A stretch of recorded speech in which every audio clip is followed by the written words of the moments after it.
Greetings, citizens of planet Earth. How you doing? Welcome to another episode of GWF. It's the podcast you love to listen to. I'm Corinne Fisher. I'm Krystyna Hutchinson. Welcome to our show. If you want to email us, it's sorryboutlastnightshow@gmail.com. And make sure to go see Krystyna's amazing show in Edinburgh. Congrats Did I say on it not right? killing yourself. Edinburgh. Edinburgh. It's like bra. Like yeah. bruh.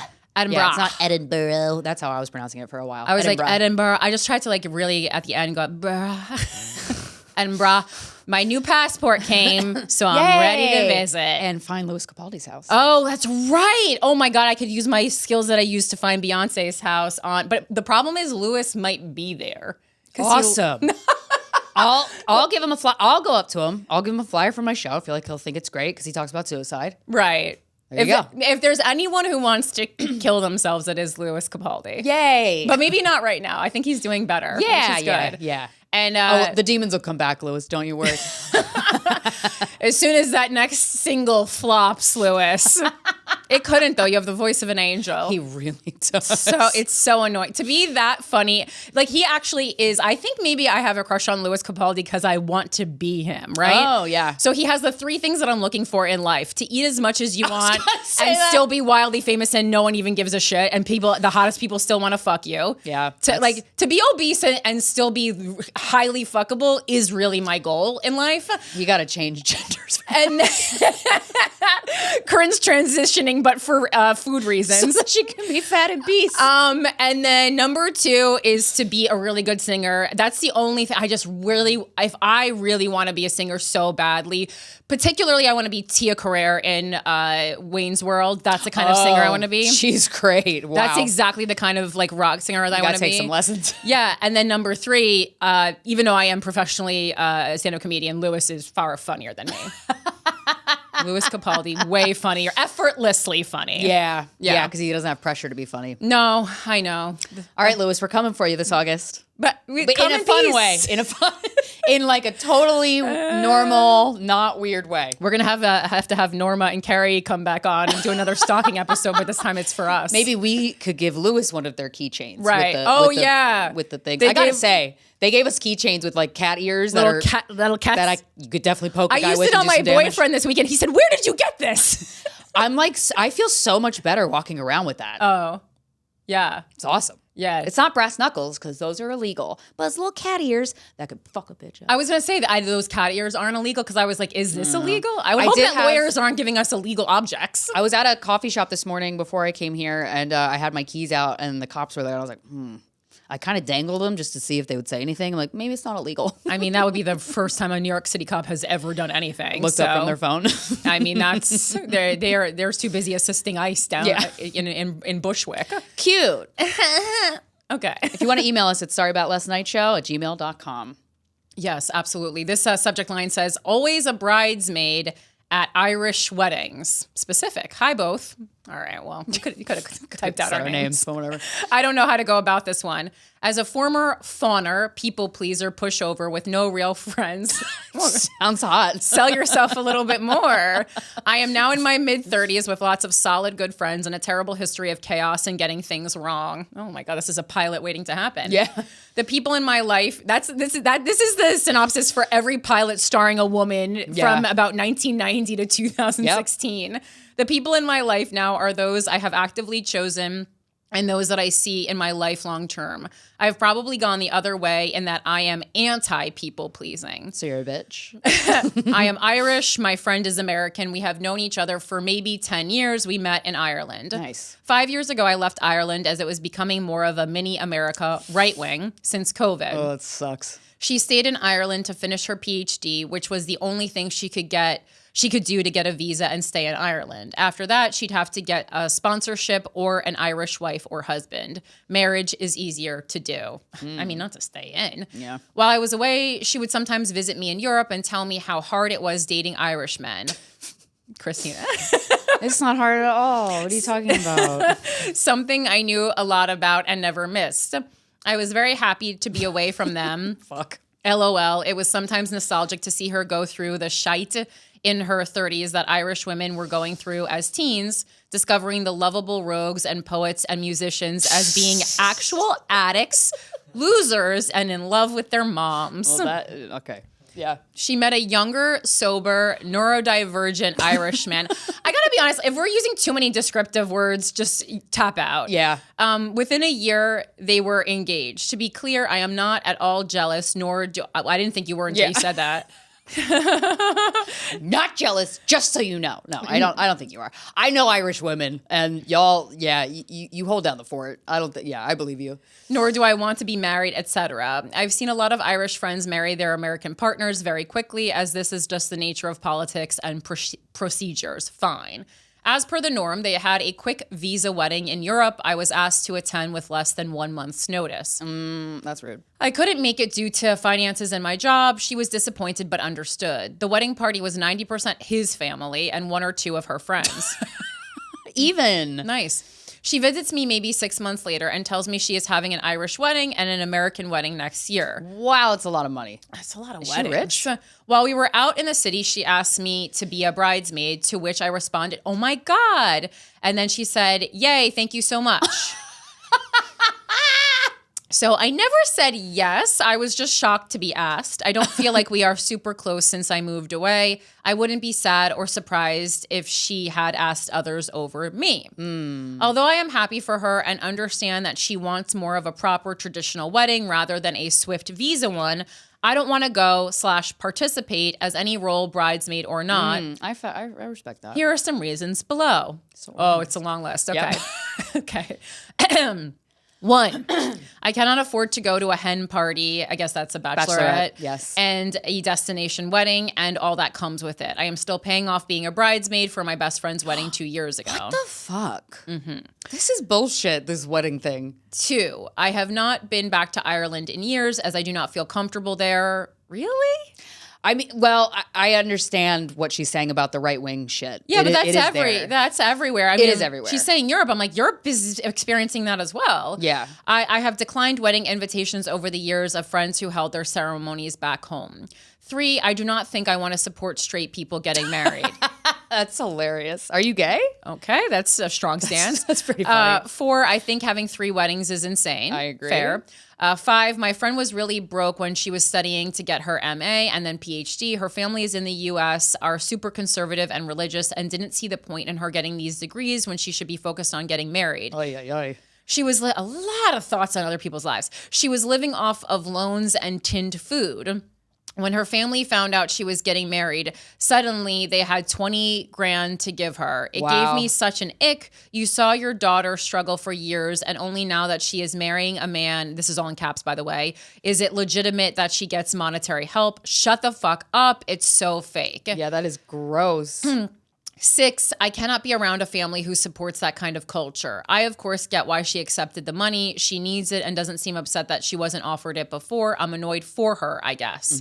7, the groom is fine, but I know it's not going to be a classically fun wedding. No one drinks, and both family sides are heavily on the spectrum. I mean, that part sounds fun. No one drinks, though. In Ireland? You sure? I mean, that sounds like a safe space to me. Yeah. When they're all out of their comfort zones, I just cannot be arsed to run around tending to a family when I don't even speak to my own.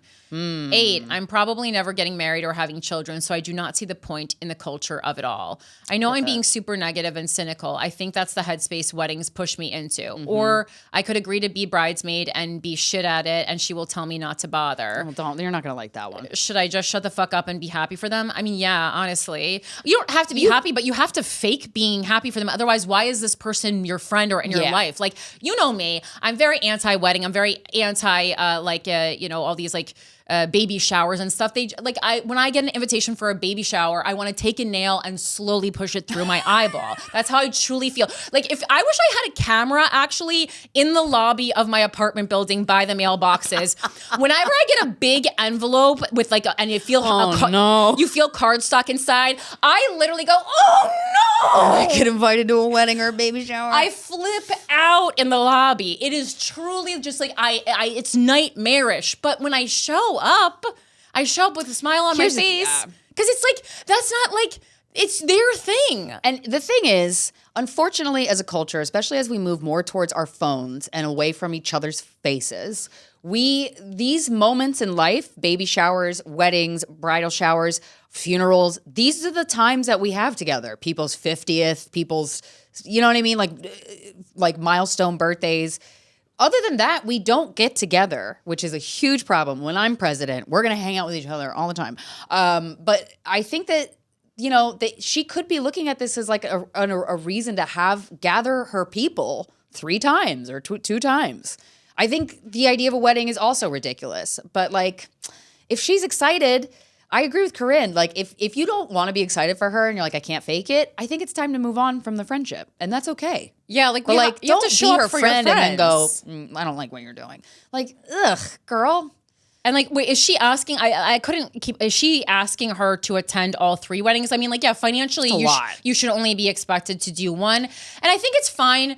I think it's fine to say you just can't afford to be the bridesmaid. I think that's fine. Yeah. But if you're her, you gotta go to one. Okay. This is just part of being an adult, honestly. Yeah. I would have I could see myself having a wedding for myself at some point down the line. But like, I also agree with, I like the idea of bridesmaids, but I couldn't ask somebody to be a bridesmaid unless I assured them, like, I'm going to pay for the dresses and I'm going to pay for the bachelorette. Like, I don't want them. I would want to allocate the budget for the wedding for that. Yeah. Not the fanciest flower arrangements. Because it's like, the last thing I want people, like, I want to feel is that people feel pressured to spend money because I'm in love, Yeah, no. Buy me a gift, but that's it. Yeah, I think that's fair. And again, like, that would be like so not customary in the best way. Like, if you were paying for all of that, but I kind of feel the same way. Like, I also don't even know. Like, I probably would just like do like best person, and then just so you have someone to give a funny speech. Yeah, I don't need people standing by me with flowers like next to me. Like, that's unnecessary. But yeah, I mean, like, yeah, there's just certain things that you have to do to show up for people. And the thing, but on the flip side, I do feel that those of us, myself in this group, who are living more non-traditional lives, our friends have to show up for whatever our important thing is. Like, for in my instance, it would be like a comedy show or a big event or something like that having to do with my career.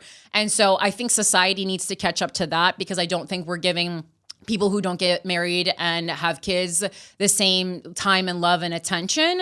And having kids, just the same as like ideologically disagreeing with straight people getting married or what their family allocated money to, just as I think that's unfair, I also think it's unfair that societally people are allowed to use the excuse, I have young kids at home, I can't make it. No, if everyone else can make it, you get a babysitter and fucking make it. Mm-hmm. I'm so sick of this. Mm-hmm. I'm so sick of this. If we have to show up for you for all the stuff that you have to do, which is extra when you have kids, get a fucking babysitter, because we spent extra money that we're not getting back to. It's not an excuse. Friendships involve effort and work and putting time into doing things that you're not necessarily excited to do. Mm-hmm. And that's like, if you think about it, that's an honor to be like, I love being there for my friends. I love it so much. And even when I don't want to do it, the thing that we're doing, I don't fucking care, because I look at it as, this is a chance for me to show up for this person that I love. So, but it seems like you just, the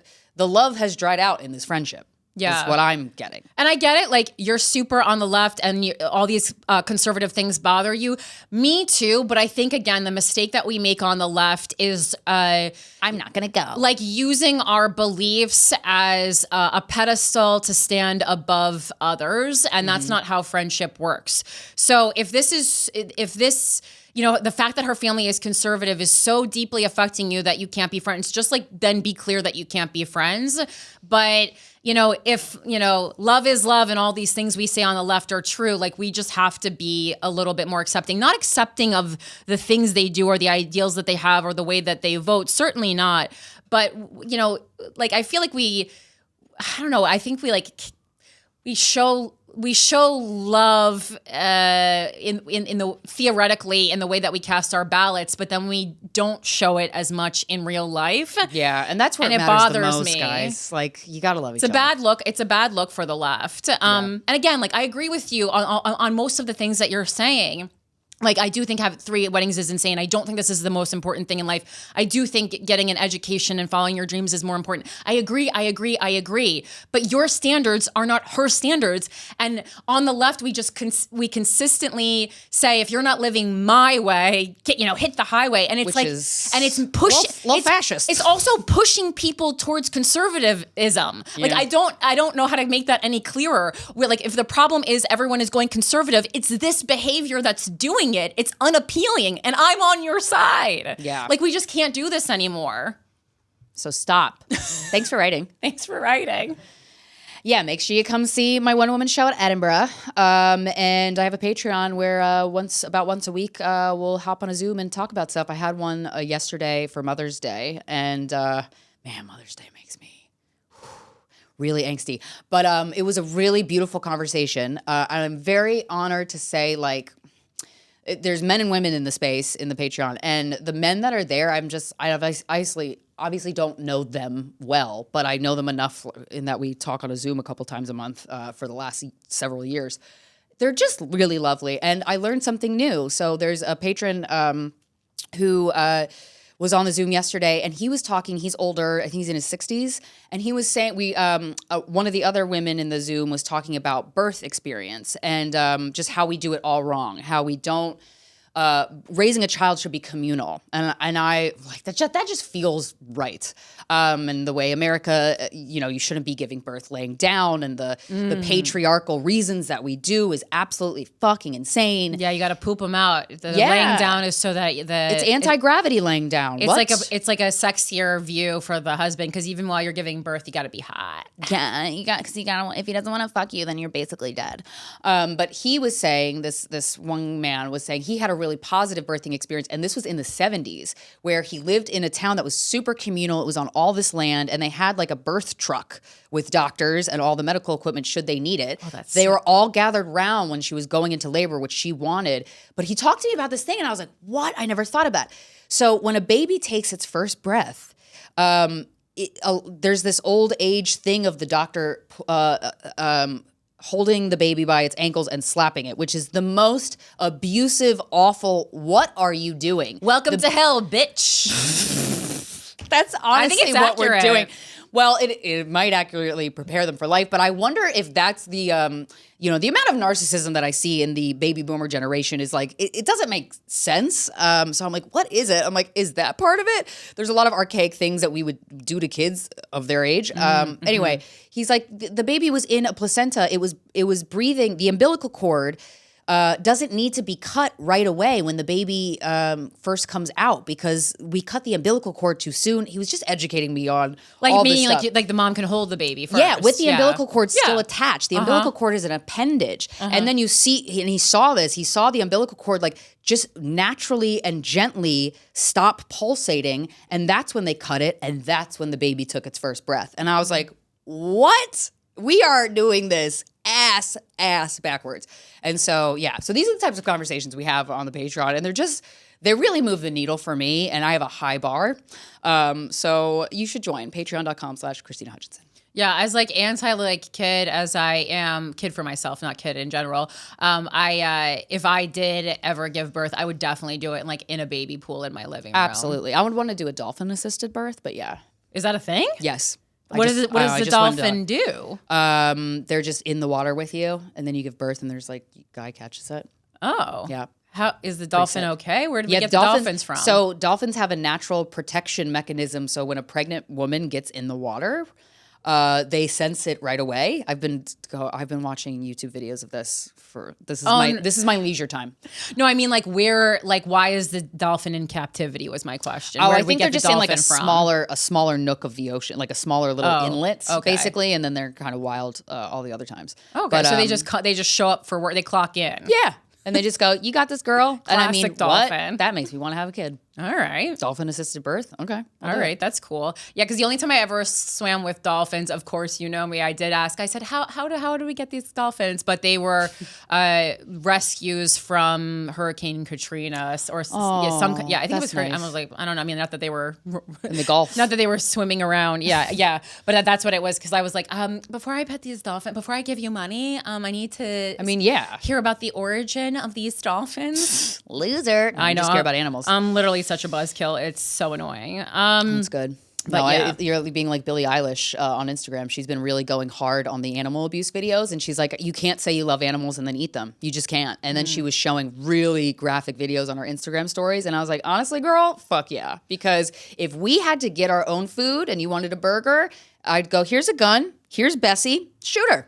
Go get your burger. Oh, you don't want one now? Huh. Hunting at least is more humane. Is more humane than factory farming. At least those animals got to enjoy a little bit of their lives. Yeah. Well, but what I learned this week about animals, if you want to talk about animal torture, is that the kind of turkeys, this is not all turkeys, but the kind of turkeys that we eat, because they've been so pumped up with hormones, like their breast is now too big to mount a mate. So the turkeys that you eat to reproduce, a human has to jerk them off and then artificially. And I didn't believe it because the origin was PETA, and I was like, PETA, are you PETA-ing again? Right. And PETA, I appreciate you emailing me every time I mention you. Thank you. You don't got to email me. Thank you so much. You're coming on strong. You're like me with a crush. Stop. PETA, you're too thirsty. I'm really, I really like a lot of the work you do, but you don't got to email me a thank you note. It makes me feel like I'm living in a surveillance state. It's very Big Brother, and I find it very frightening. I don't even know how you got my email address. Just chill, PETA. Thank you for the rat. I do agree that they're intelligent animals. They are, though. Please lay off. I've been You're hanging suffocating me. Yeah. But yeah. So and then because I of course PETA posts the most obscene video. It's like turkey porn with just a guy with a flipped upside down turkey in his lap, just come in its face, and I'm just like, is this real? But it is. But it was so over the top. I was like, I don't know that, I'm like, if what you wanted me was anytime I think of eating a turkey sandwich to think of this guy fucking jerking off a turkey that's coming in his face, you did your job. You did it. Okay, you did it. Whatever, you win. You win, PETA. Oh my God. Yeah, I don't even eat fish anymore. I am vegetarian. And honestly, I can't, the idea of an animal dying for me to have a meal, nope. That's never going to happen. And if you eat meat, fucking great for you. I don't care. I care a little, but that's your life. You live your life how you want to. But man, oh man, I can sleep well at night knowing that I don't eat meat. Gotta say.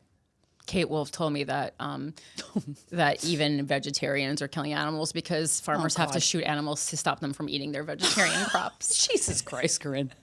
Well, that was a piece of information. Grow my own garden. That it's sometimes I have a piece of meat, but I also, my favorite things to eat. Sometimes your body needs meat. I get it. My favorite things to eat are mussels and shrimp because they don't have enough going on. Yeah. A mussel? I was in a shell. I don't even have eyes. I can't. Mussels are my favorite. Do scallops have eyes? I love scallops. I'm gonna look that up. Do scallops have? I don't know what scallops actually look. Scallops have eyes. I don't think because they're just kind of like that membrane-y thing. I don't think they have that. That's a scallop. They have 200 tiny bright blue eyes. All right, no, not eating that. They're like prawn eyes. They're though. Really cute though. That's Is that cute? I think so. I've been hanging out with pigeons a lot lately, going to the park with birdseed, and I wear gloves. Right. But I just love animals. Oh, there's a guy in my local park who I think maybe I could set you up with. Nope. He never wears a shirt, but he loves pigeons. Not appealing. That's a me activity. I don't want the person I'm dating to also love pigeons the way I do. That's creepy. Oh my God. That should be your dating profile picture though. You with the pigeons. I want to see who swipes on that. I think it could be interesting. That's a fun social experiment because honestly, it could be interesting. I'm gonna take some time off, so I would do shit just for giggles. Absolutely, I don't give a fuck. I'm kind of interested. Also, this is such a me thing. The third psychic told me I was molested. Wait, so, okay. First of all, let's start out.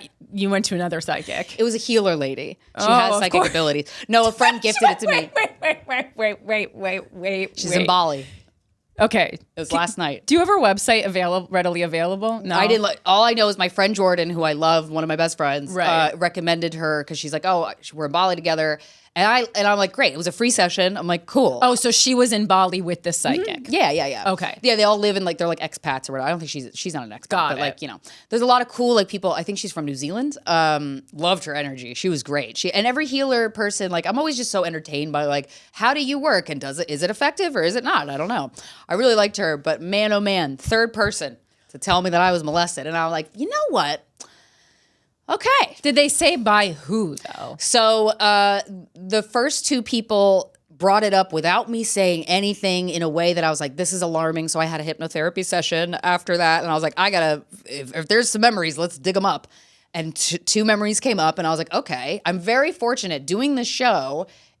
I'm just so familiar with this topic that I understand the ins and outs of it from a bird's eye view, maybe not. And so it's like, whatever, dude. I've dealt with so much in my life. Just come at me, bro. Like, let's just deal with this shit. Because the goal of this session for me was like, I want to get my creative blocks out of the way to write my show. Like, I just want to write the best show possible.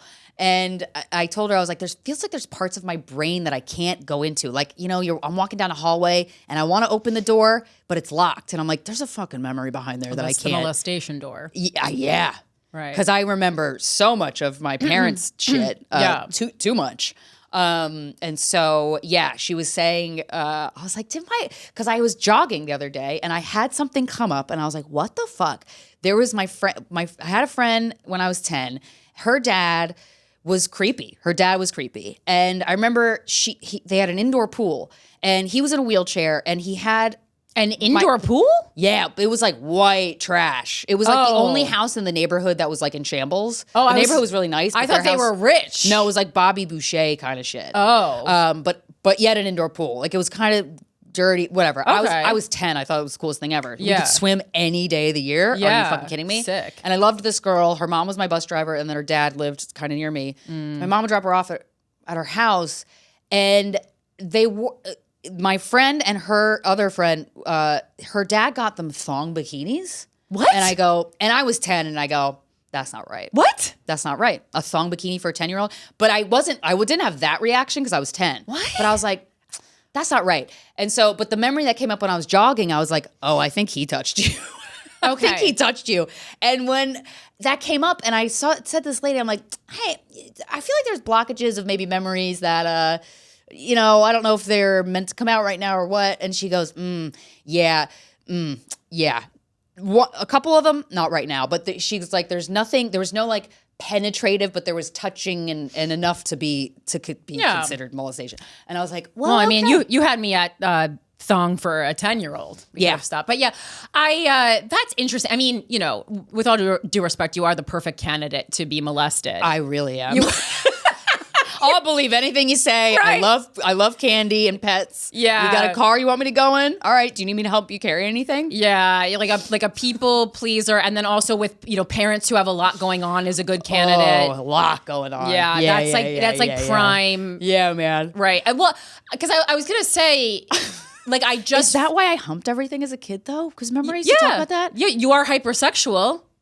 Fuck. But whatever. It doesn't change anything. It is what it is. But like, what the fuck? My thing with molestation is like, if you don't remember, it's like if a tree falls in the woods and no one's there to hear it. Sure. But like, I'm hypersexual now. Like, I don't know, man. It's just, what a life. I'm just so sick of being surprised.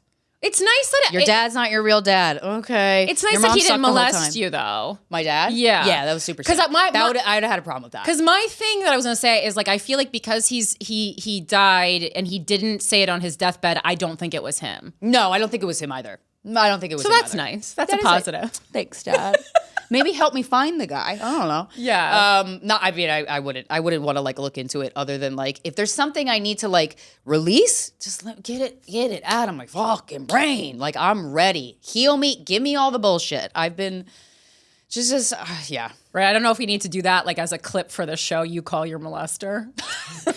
But you know I would. You know it's going viral. No, I would take a road trip before my lease ends for my car. Oh my God. Yeah, where would because I'm not scarred from it. Like, not to say that, like, if you are scarred, totally makes sense. But like, just because the topic, it's like talking about like what you like Pepsi or Coke better. Like, it's almost a neutral topic for me in terms of like the gravity of that. I know, like Pepsi or Coke. I don't know, but like. I understand the psychology and the frequency that happens because of doing the show that I'm like, look, just give it to me. Just give it to me, you know? So do you, and not to say it on air, but do you, like, so you know which friend's dad it was? Do you remember the name? Mm-hmm. Do you know the dad's name? Mm-hmm.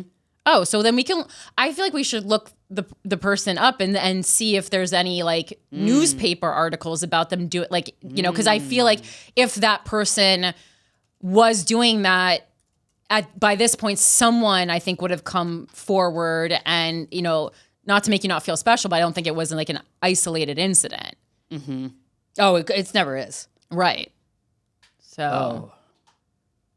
Okay. Yeah, I'll look into it. We'll do a little research. Well, deep dive, bitch. Yeah. How are you? Well, speaking of molestation, one of our segue. favorite topics today on the show.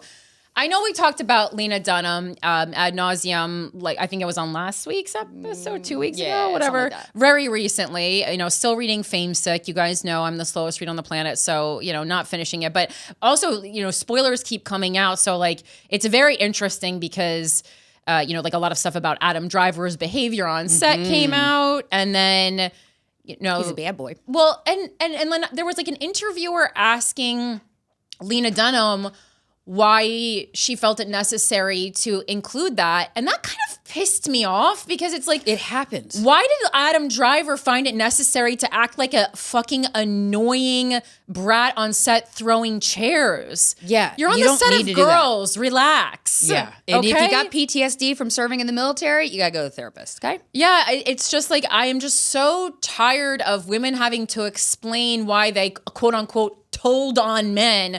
You shouldn't, like, I am just not, I know Lena Dunham, obviously, like, it seems like she had a crush on Adam Driver based on, you know, the way she's writing the book. She definitely took a liking to him. But I am just not at all enamored with these artistic men who are aloof. So mysterious.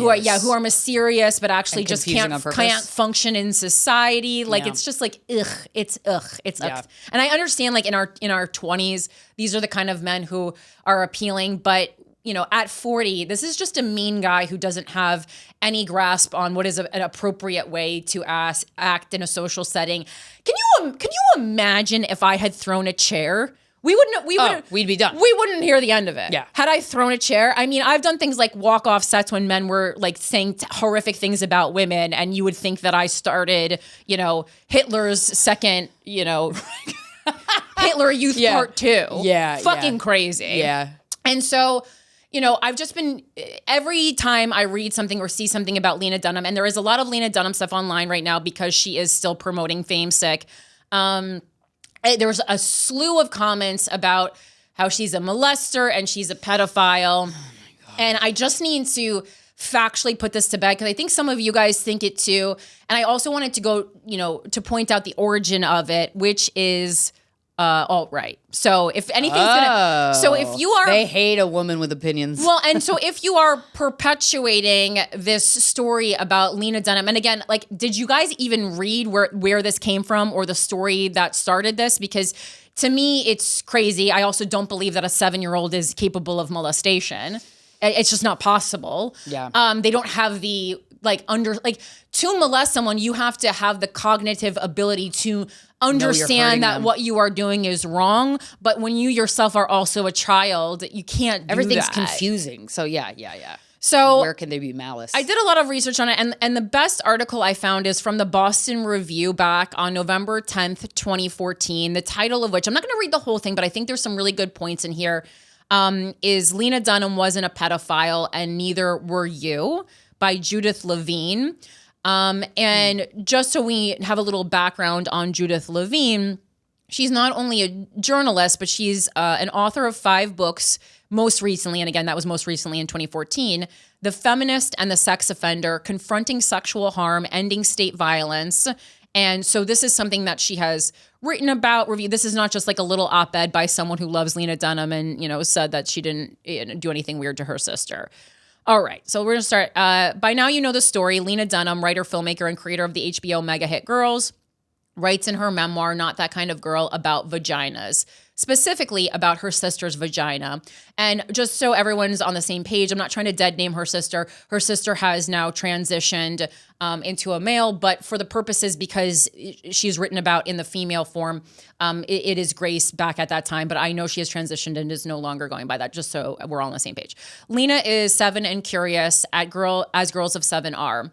She asks her mother if her little sister Grace's vagina looks like her own. I guess so, Mom says, just smaller. Lena's curiosity is not sated. Playing later with Grace, she pries the 1-year-old's tiny labia apart, only to discover, to her horror, a cachet of pebbles. She cries out, Mother flies to the rescue, Grace cackles happily, no scolding ensues, just extraction of the pebbles. File under sexual curiosity, child, parental reaction, appropriate. And so that's the whole story. That's all that happened? Yeah, this is all that this is based on. That when she's 7, she and being that curious. That is a thing a 7-year-old would do. Like I remember going, what's a penis? What's that thing hanging down? Like I would talk about a penis or a vagina like I would talk about a piece of fruit because I didn't know to be weirded out about it. And also when you're a little kid and you've never had, you've never seen a penis, because hopefully. Well, I probably have. But But if things have gone okay, you haven't seen a penis, and then I'm happy for you. And then you have a brother, and then I have an older brother. I'm like, I would accidentally see his penis, and I'm like, okay, that's happening. Yeah, and I have a younger brother, and of course, I'm 5 years old when he's born. Of course, I'm gonna as my mom or dad is changing him, gonna look over my shoulder and be like, what's that about? Yeah, that is curiosity, and it is fine and healthy and normal. And I guess the problem is that she pried open the labia. That's also something I could see a kid doing, oh, what's that? Like, oh, your fingers are weird. What's your fingers? It's just, we don't know to be precious about these parts of ourselves yet. Yes, exactly. And the reason that we are trained to be so protective of them is because, usually men are sticking their fingers where they shouldn't be. Mm-hmm. And so I wonder if a molester started that rumor to make him feel better about himself. Yeah, and so here's how this got out of hand. So Enter National Review, which is a very right-leaning news source. Enter National Review's roving correspondent Kevin D. Williamson, inside whose shiny pink dome roils a lava of contempt for, among others. And this is important because where this rumor of Lena Dunham being a pedophile really got out of control was by Kevin D. Williamson, who also said that who has contempt for Lena Dunham, but also for African Americans. He compares a 9-year-old black boy to a, quote, primate. So this is who you're taking your leadership from. Right. Transsexuals, and I guess I was saying transsexual because it's 2014 or because that's what Kevin D. Williamson said. I don't know, but we know that we're saying transgender now. It says actress Laverne Cox is an effigy of a woman, and women who have abortions, his thought is that we should hang them. Oh, quote, hang what them. a guy. What a guy. And recently, Lena Dunham, having been gunning for her since the memoir's publication, he's out to in love with her, prosecute Dunham, or rather the child Lena, as a sex offender. His indictments include casually masturbating while in bed next to her younger sister. So I guess in the book, I didn't read this memoir, I think she also would masturbate whatever. But again, she's not doing it to her sister. Again, when you're she's doing it to herself. You don't know. And kids do weird shit. And guys definitely. I've heard many, many male stories about people doing it. Bribing Grace with 3 pieces of candy if I could kiss her on the lips for 5 seconds. I mean, that's also I need to practice kissing. I want to do it on somebody I love. Yeah, all the neighborhood kids, we would used to put a mask on. We had this Where's Waldo mask that I had, and we would play house, which is always just sexual exploration. Yes, it is. We called it house too. Me and my friend Steven. House was the kinkiest game on the block. Yeah, and then we would practice kissing each other, but we had the mask on, so we thought it was okay. Which my friend and I would practice putting socks in our shirts. Oh, yeah. So it will look like, what's it going to look like when we have boobs? Well, he was going to have boobs, but. Jury's still out for me. And of course, I still put socks in my bra. And of course, the vagina incident. The coup de grace is Dunham's confession of a pattern of predation. This was within the spectrum of things I did. So because she talks about these several instances of, I think these are all very normal sexual exploration things that, most people probably did something like this, but just didn't write a fucking memoir about it. Mm-hmm. And I think also because of the artistic, New York City home that she grew up in, she also was just freer with stuff like this. I mean, people who grew up in New York are especially Manhattan. With artist parents. They're just freer, right?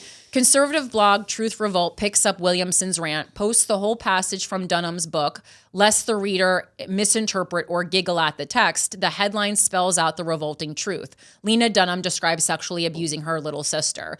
So basically, they're telling you with their headline how to think before you even read the text for yourself. And because, but even back in 2014, and certainly worse now, we have a lack of critical thinking skills, and we're taking, we're just going to believe whatever this, periodical that we always read tells us to believe.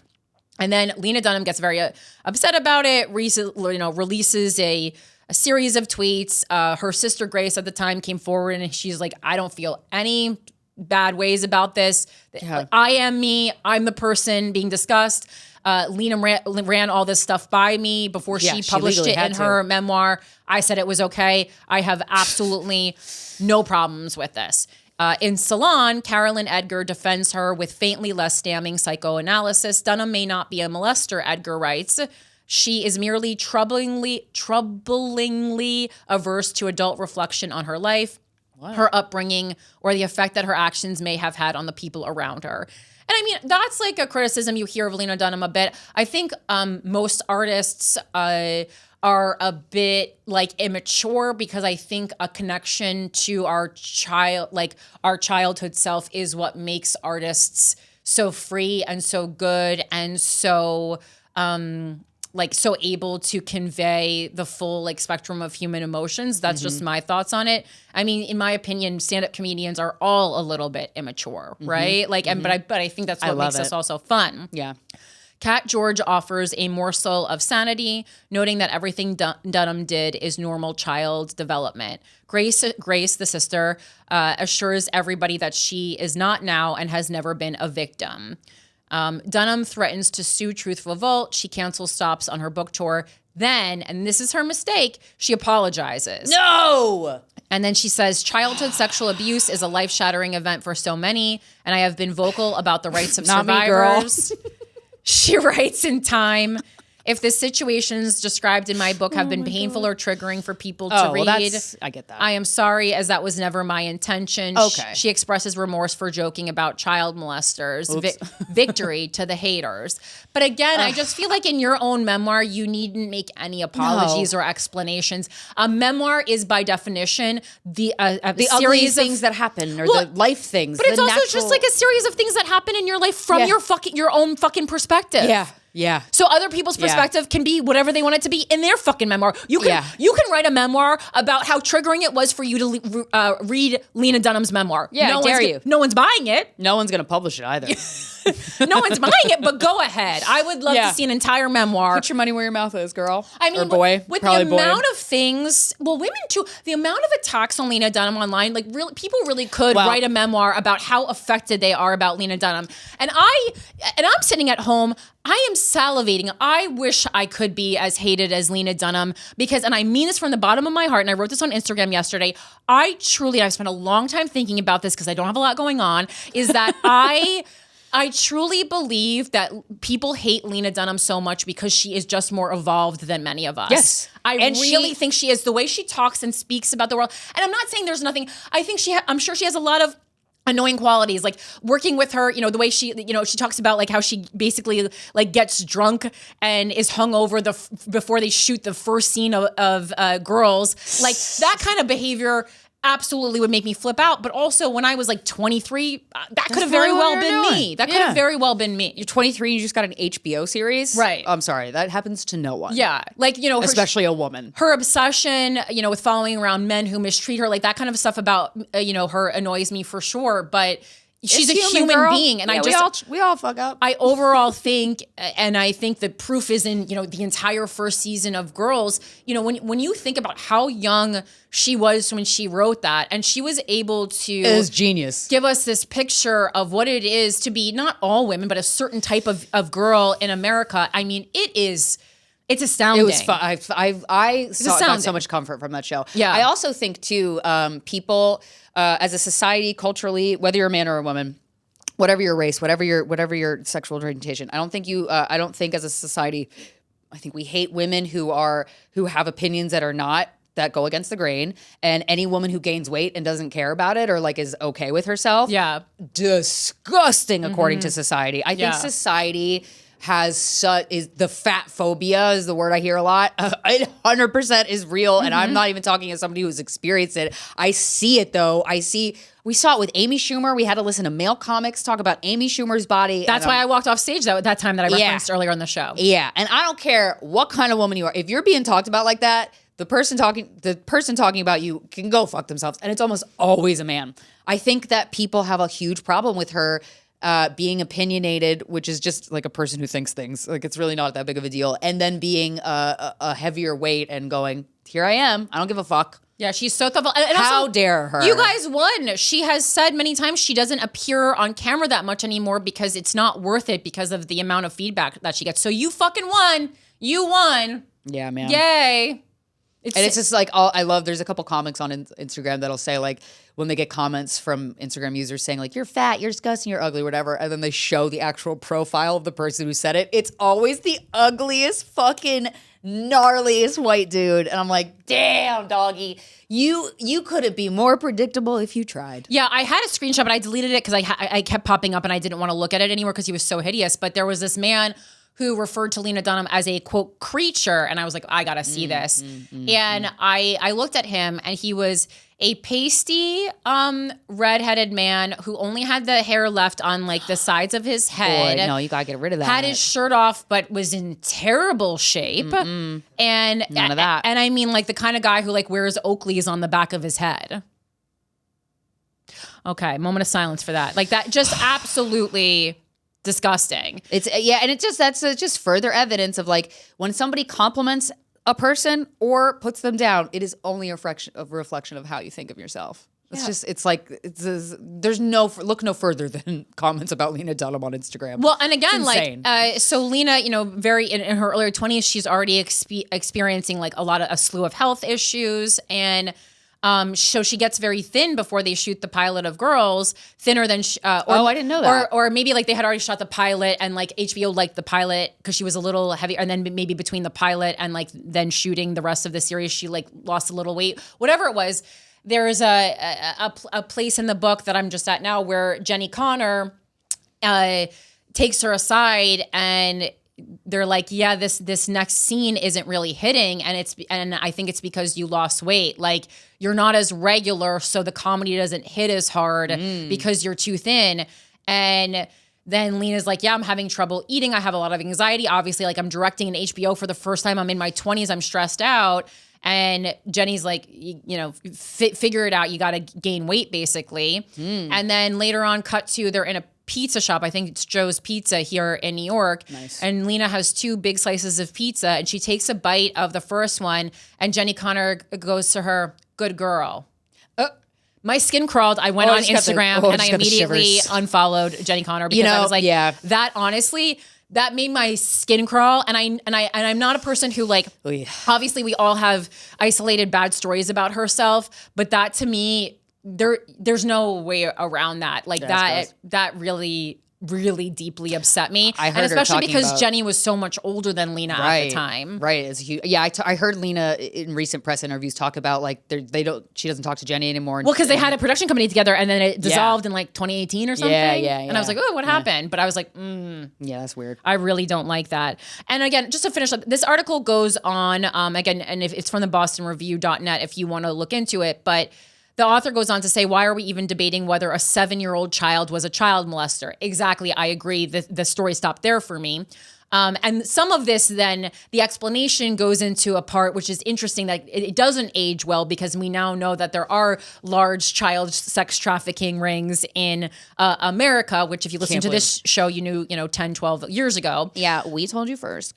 But it says, the short answer, our collective fantasy that pedophiles lurk behind every bush admits the specter of second graders on tricycles trolling the neighborhoods for infants to satisfy their prepubescent lust. Yeah. The longer answer, as usual, in history, it was, and then this is like, talks about the pedophile delusion, and as usual, it goes back to like this exploration, this investigation that they did in Los Angeles into like some kind of a satanic ring. And so that of course, this attributing, child abuse to some kind of satanic ring, this continues, to be false. This is kind of like giving Pizzagate a little bit. But what is true is that there are a ton of pedophiles that exist, but they're probably a friend of the family or some billionaire, It's not like it's not the trench coat mafia doing it. And so I just thought that was, really interesting. But I thought that the best ammunition for perhaps encouraging yourself to stop talking about Lena Dunham being a molester is that if you do, you're sharing a point of view with someone who also is calling African-American children primates, and calling transgender people effigies of women, and thinks that women who get abortions should be hung. So just if you keep perpetuating that, remember that's someone whose opinion you're sharing. Yep. So maybe just think about it a little bit more. A lot more. I say. I'm gonna say a lot more. A lot. I was like, if I read this one more time, I am gonna lose my mind. Yeah. But let's gain some sanity by introducing our guest. And she's worked with. Oh my God. The lady of the hour. I love this woman so much. She's an actress. She's a writer. She's a comedian who has taken the industry by storm. Yes. Truly, she is a rising star. She's amazing. She's also an OG fucker. And like her music, the prettiest girl in America. Ladies and gentlemen, please welcome to the show, Meg Stalter. We're here with superstar Meg Stalter, and you're somebody who Corinne used to work in talent management back then. That's how I met her. I interned for her company, and she always has an eye for talent. And you're somebody that she saw on Instagram, God, 7 years ago, 8 years ago. Well, years ago, you were like, this girl Meg is going to be huge. And then, but then, serious? Yes, I swear to God. So this is true. Like, you're right. But then, Krystyna, I don't even know if you knew this whole story. So you were with me for sure, because we apparently met Meg in Chicago. I'm a super fan. So super fan. So Duff, our friend Duff, knew Meg from the Chicago comedy scene, and you know how Duff is. So we're just like at a bar minding our own business. He gives us no heads up, just like drags Meg over and goes, "This girl, you should do something with this girl. She really likes you. She's funny." And oh wait, were we at the Tiki Bar? I don't know if we were. No, was that after I bought the weed at the gas station? I don't know. Almost got us killed. It was probably that trip. Yeah, I think it was that trip. But I was just standing there, and like, I'm kind of like shy in real life, so I don't even know what's going on. Meanwhile, I'm on Instagram. We're at this Tiki Bar. Come hang with us. Like, I know I was extremely shy meeting you. Well, and I knew it happened, but I don't really so much remember it as much as I remember Duff telling me about it, because I didn't make the connection. And I did see you then later on Instagram, and I was like, oh my God, this girl's gonna be. Oh, and okay. then Duff goes, yeah, you met her, and I go, but you meet so many fans. No, there's no way also you'd be able Duff to remember. Ushers be like, hey, here's Tommy, here's Linda. And I'm like, okay. I was probably I probably like no way. was like came off as rude because I didn't know what was going on. You did not come off as rude, and there's no way. Didn't know what was going on. You meet so many people. It would be insane if you remembered everyone that you met. And he just like dragged. It was for 1 second, like, hi, I love your stuff. Like, there's no way that you looked at me and you're like, damn, that's gonna be a superstar. That's a talent if I ever saw. Fan that was nervous to say hello. I just like didn't know what was going on, and then I remember Duff texting me like one more time, like, you should do something with Meg. I go, I don't know that she wants that. Yeah, we never know what's up.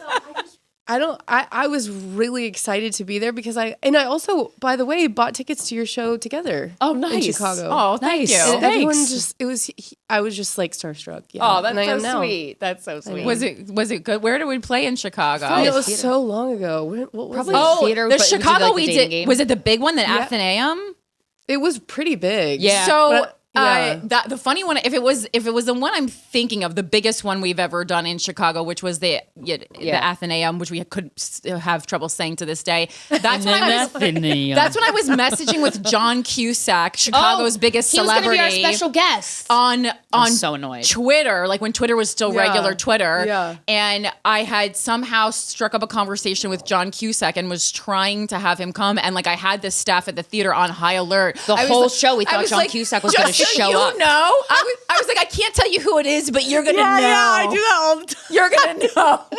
I was so nervous that whole show. Like, is John Cusack going to like walk through these curtains? Yeah. And we told the staff, guys, John Cusack might come. That's so funny. And then, of course, we just ended up ruining the show for ourselves because it was a really big opportunity. But then, of course, we were disappointed because John Cusack did not. I see what you're saying. Yeah.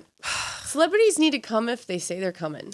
Well, that's what I'm saying. He didn't say he definitely was going to come. He said he might. And I was like, like it's an hour before. Yes or no, honey. Like, how busy are you? You have to know an hour before if you're coming. Yeah. Like, what? Just don't leave They're me just on hanging. a different planet. Well, Kaya Gerber, speaking of celebrity drop-ins, came. I wasn't there when she came because I came a little bit later, but came to your... did? I didn't get to see you. I was blackout on stage. Like drunk? No, just euphoric. Oh, fun. Yeah, no, the best kind of blackout. I watched for like an hour because I couldn't. And I thought maybe by 10 you would be done, but it seemed like things were. I had to go till 11. Oh, wow. I didn't know contractually. Singing. I was singing sometimes. She was like DJing, moving, singing along to her tracks. Oh, cool, cute. Yeah, but it's funny because I'm like, that's not what DJs do. Like what I did last night. DJs mix songs. Like they're not singing. It's not karaoke for just one person, which is what it became. Yeah. Well, I'm guessing it was planned that Kaya Gerber was showing up. Yes. Is she a fan of yours? Well, so we've hung out on game nights. What? Like, wait, so I'm really game fun at a game night. I love games. I'm really fun at a game night. Game nights are my favorite thing in the whole world. What's your go-to game? Like, what are your top? So the go-to game is everyone sits in a circle and watches me alone prank call. Oh, that's a great one. We love Hotel that's calls. a really good one. But other than that, I love Mafia. Mafia's great. That? I don't know that. Mafia's like you're in a circle, you close your eyes. Everyone plays different, right? But basically okay, the narrator picks someone, they open their eyes, they point to someone, that person's dead. Okay. And then everyone opens their eyes and the announcer announces who's dead. And then you all try to guess who killed them. Yeah. It's a game that's really good for liars. So comedians are great at it. I was like struggling playing it at the Comedy Store because you have to be like really good at lying. Fuck. I'd be so good. I'm really bad at lying, but I'm really, really good at acting. Yeah. So my friend got mad at me for weeks because I convinced him so hard that I wasn't the person. Yeah, he took it really that seriously. He took it really serious because I was like, look in my eyes. It's not me. I was like, seriously? Yeah. Like, I was like, you know me. Like, I was really like promising so much. That's what you do. Of course. Hello. Right. Yeah, and it's for a good cause. It's you fun. can't get that mad. It's like on Traders when people get actually mad and you go, you know what you signed up for. Yeah. What are we talking Would you about? go on it? Yes. Traders? Yeah. Dying That'd be to. so fun, Asking right? every day, please hire me. Could you imagine us three in the house? Oh, Like, I would be scheming, man. I know if you were the traders, I would still want to help you. Thank you. Like, That's even if very you sweet. told me, I that's what scares me is like my alliances. Yeah. They Like could get you to someone deep could be like, doo-doo. I'm the trader, but if you're friends, I'd be like, it's fine, I'll get you through Yeah, this. I'll help you. I'll help Which protect is you. scary. It's a real sisterhood. Yeah. How has fame been? How has it been? Yeah. I mean, I think it's like, I love acting so much, but I think what I really wanted to do was music, and I finally get to do that. So I'm really excited because I feel like I've been telling Kayla's story on Hacks for 6 years now. I get to tell my own story. Yeah. So it's just really exciting to be able to do that and to do it in the way that sorry, I'm getting like a little choked up, but the way that I want to. Yeah. But I don't love fame, but You it's something that just kind of happened to me. And yeah, it feels, there's perks, of course. Yeah. And there's a lot of like, okay, I get to go to the Pandora party, but Do you get free stuff a lot? Swag bags? I'm not that good at sometimes seeing the messages like on Instagram. People, I'll go, oh, I love that brand, and then then I'll forget to message back. So if you're a brand, keep messaging me, and I am going to get back to you One day. But my stylist gets sent a lot of stuff, which is amazing. That's nice. Well, don't award shows have these like tents where you go in and you just pick stuff? Well, I've never gotten that. Oh, okay. They will have a bag at the end though. Okay, of that's stuff they've pretty already sick. chose for you. But the fantasy is like you get to go pick whatever, right? Yeah, I've heard of these like celebrity tents at like the Oscars. Where are those? I don't know. You tell us, Meg. I feel like they're just not. You got a better taking me chance of there. seeing one of those than They're we not do. taking me over there. That's fucked up. Well, the only thing is It you is. also have to be careful because there's like horror stories because you have to pay taxes on the items, I believe. On the free sunscreen. Well, I mean, The I goop? think, Or, I think like, it's really like expensive they're stuff. giving like Like Rolexes. watches. And Oh, stuff. I've never yeah. gotten that. Yeah. I've never. What's the gotten coolest really free cool thing bags. you've ever gotten? I guess a Maserati. Yeah, What? right. I fucking I'm kidding. wish. Let me think. I was like, girl, I'm gonna borrow that fucking thing. Damn. I feel like I get a lot of like really cool like clothes and stuff. Okay. That's Or fun. like I like if a designer like this wants to make something with us is really really cool. Yeah, Or custom. I think like I got a really cool deal on a car. I'm kidding. I got a really cool discount on a vacation trip. No, on the You got a discount? They couldn't even give it to you on the house. 10%. the event that you came to the other night, the listening party in the park. Betsy Johnson sponsored, so she Love her. made me that outfit. Oh, I really loved that outfit. So I thought that was really really cool. That's great. I love Yeah. that. That was fun because there was like people who were just in the park because that's their local park, and then They're like, oh just- shit, I guess I'm partying. Yeah, or they were just playing basketball and they didn't care. right. That's nice. Yeah. Right. Very I love New New York. York. Yeah. Now, what was the strategy behind having it specifically in Maria Hernandez Park? So there For you and your, is do you have a connection there musically? well, I love her and I love the park. And what is Maria Hernandez known for? yeah, and she's amazing, and she's actually a family friend. But Wow. I feel like first of all, she means a lot to me. Okay. And then second of all, there's that platform. But third of all, we didn't want it to get shut down. Yeah. And when you do things in Washington Square Park, a lot of times they get shut down and there's Mm-hmm. a police station. And we technically had a permit till 6 p.m., but we started at 6 p.m. because Yeah. I thought if we started at 4 p.m., the vibes are a little off. Yeah. You know, Well, technically, you told people to get there at 5:42. of course, PM. I want them to be there a little early. Right. But I think people need to get home from work. Yeah. Yeah. People aren't missing work for that. You know what I mean? So you're a pop star for the people, for the Of work, course. for the working Didn't you class. feel that? There was like Yeah, 8 adapt kids to their selling my hours. T-shirts. Did you see that? Wow. Yeah. I was giving That's my free amazing. shirts. The kids started selling them. Wow. I saw them grab them. I didn't see Sweet. that they were selling They them. were for $2. I was just checking that. Number one, I would have bought one, and then number two, I was trying to check them to make sure it didn't say like I know. Meg Stalter's in your twat or something. Yeah, Like, I 'cause know. I didn't know what would be right. written Pussy on out for Meg. Yeah. And the kids are like wearing because they were like 6. yeah. Oh yeah. But I didn't love that they were hearing the dirty music. Yeah. Doing comedy in front of children is But super I didn't tough. think about that. Yeah. How did I not? Well, before you don't before until you got see there, the kid and you're like, You're fuck. Hi. I literally said fuck in front of them, and then I said sorry to the children. No, you have to be able to say that. Yeah. In New York, especially. But also, if you are a New York City born and raised kid, You hear it. You've heard worse Yes. than fuck. You've Seen. seen a grown man's penis on the subway and already. poop coming out. Yeah. You've seen poop coming out. Yeah. And I feel like the parent could go, get over here. You Yeah. know, come Yeah. over here, kids, eyes over here. Yeah. Like if I was, but they didn't. So, of course, also you won Prettiest Girl in America. How did it feel? I did. It felt Wow. special, but I felt like maybe I didn't earn it because maybe you just knew Was it true? that I was the prettiest girl in America. You don't feel like you, well 'cause- that's what it's about though. You just were born the Prettiest Girl in Oh, America. because I was like, well, You we didn't- know each other. Is this really fair? No, it is fair. And you were.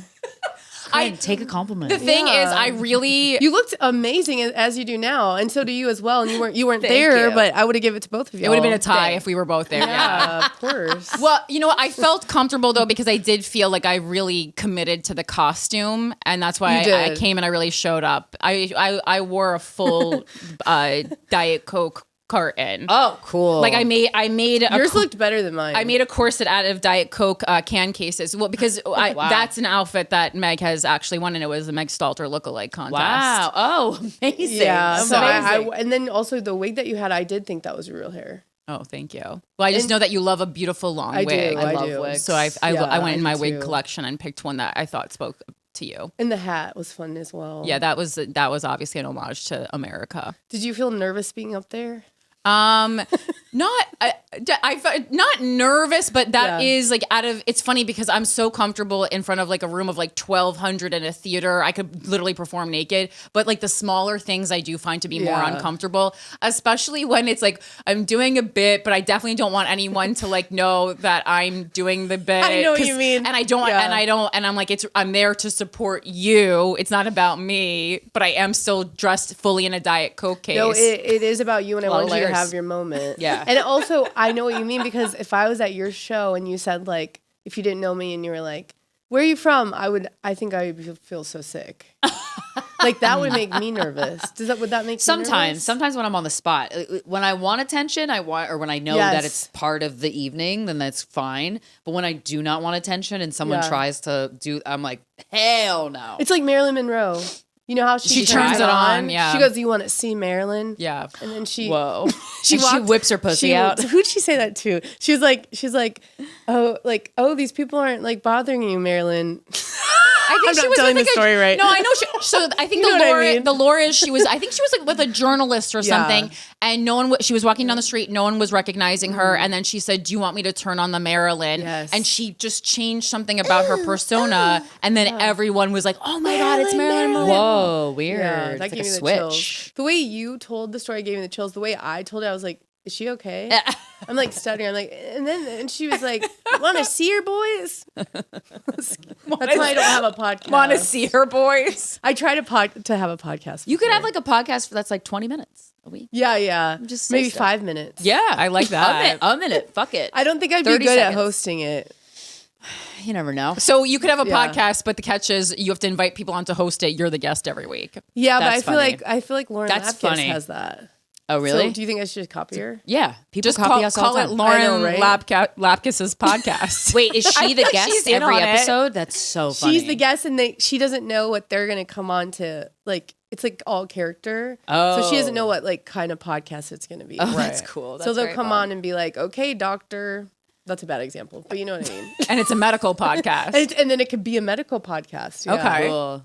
I like it. I think it's good. But you were saying I should do that. Well, I didn't know about this. Sorry, Lauren. Sorry, Lauren. Sorry, Lauren. Well, actually not sorry, because I plugged your podcast. It's true. But I'm not good at like the red carpet. If I was interviewing people and I had to be like well behaved, I feel like I wouldn't be good. But that makes for a way better celebrity interview. You think so? So much more interesting. Yeah. Be weird. Like I want to see people interview celebrities that are weird, not like, oh my God, what are you wearing? I would be so bad at wow, sweetie, your dress. What? Where did you get that? Honey, what are you wearing, Pinch Cameron their Diaz? Yeah. Well, are people disappointed now if you act like your regular calm self? Like, do the people constantly expect you to be in some sort of character? When I did Trixie and Katya's podcast, there was a lot of people being like, wow, this just sounds like 3 people that are friends talking. as like, if it was a bad thing. They wanted me to get on and be like, hey, gays, freak! Like, I love your freak ass. Where's my big hat? Like, they wanted me to be like crazy. Don't you want to know the real me? Yeah. They don't. No. Well, I want to know the real you.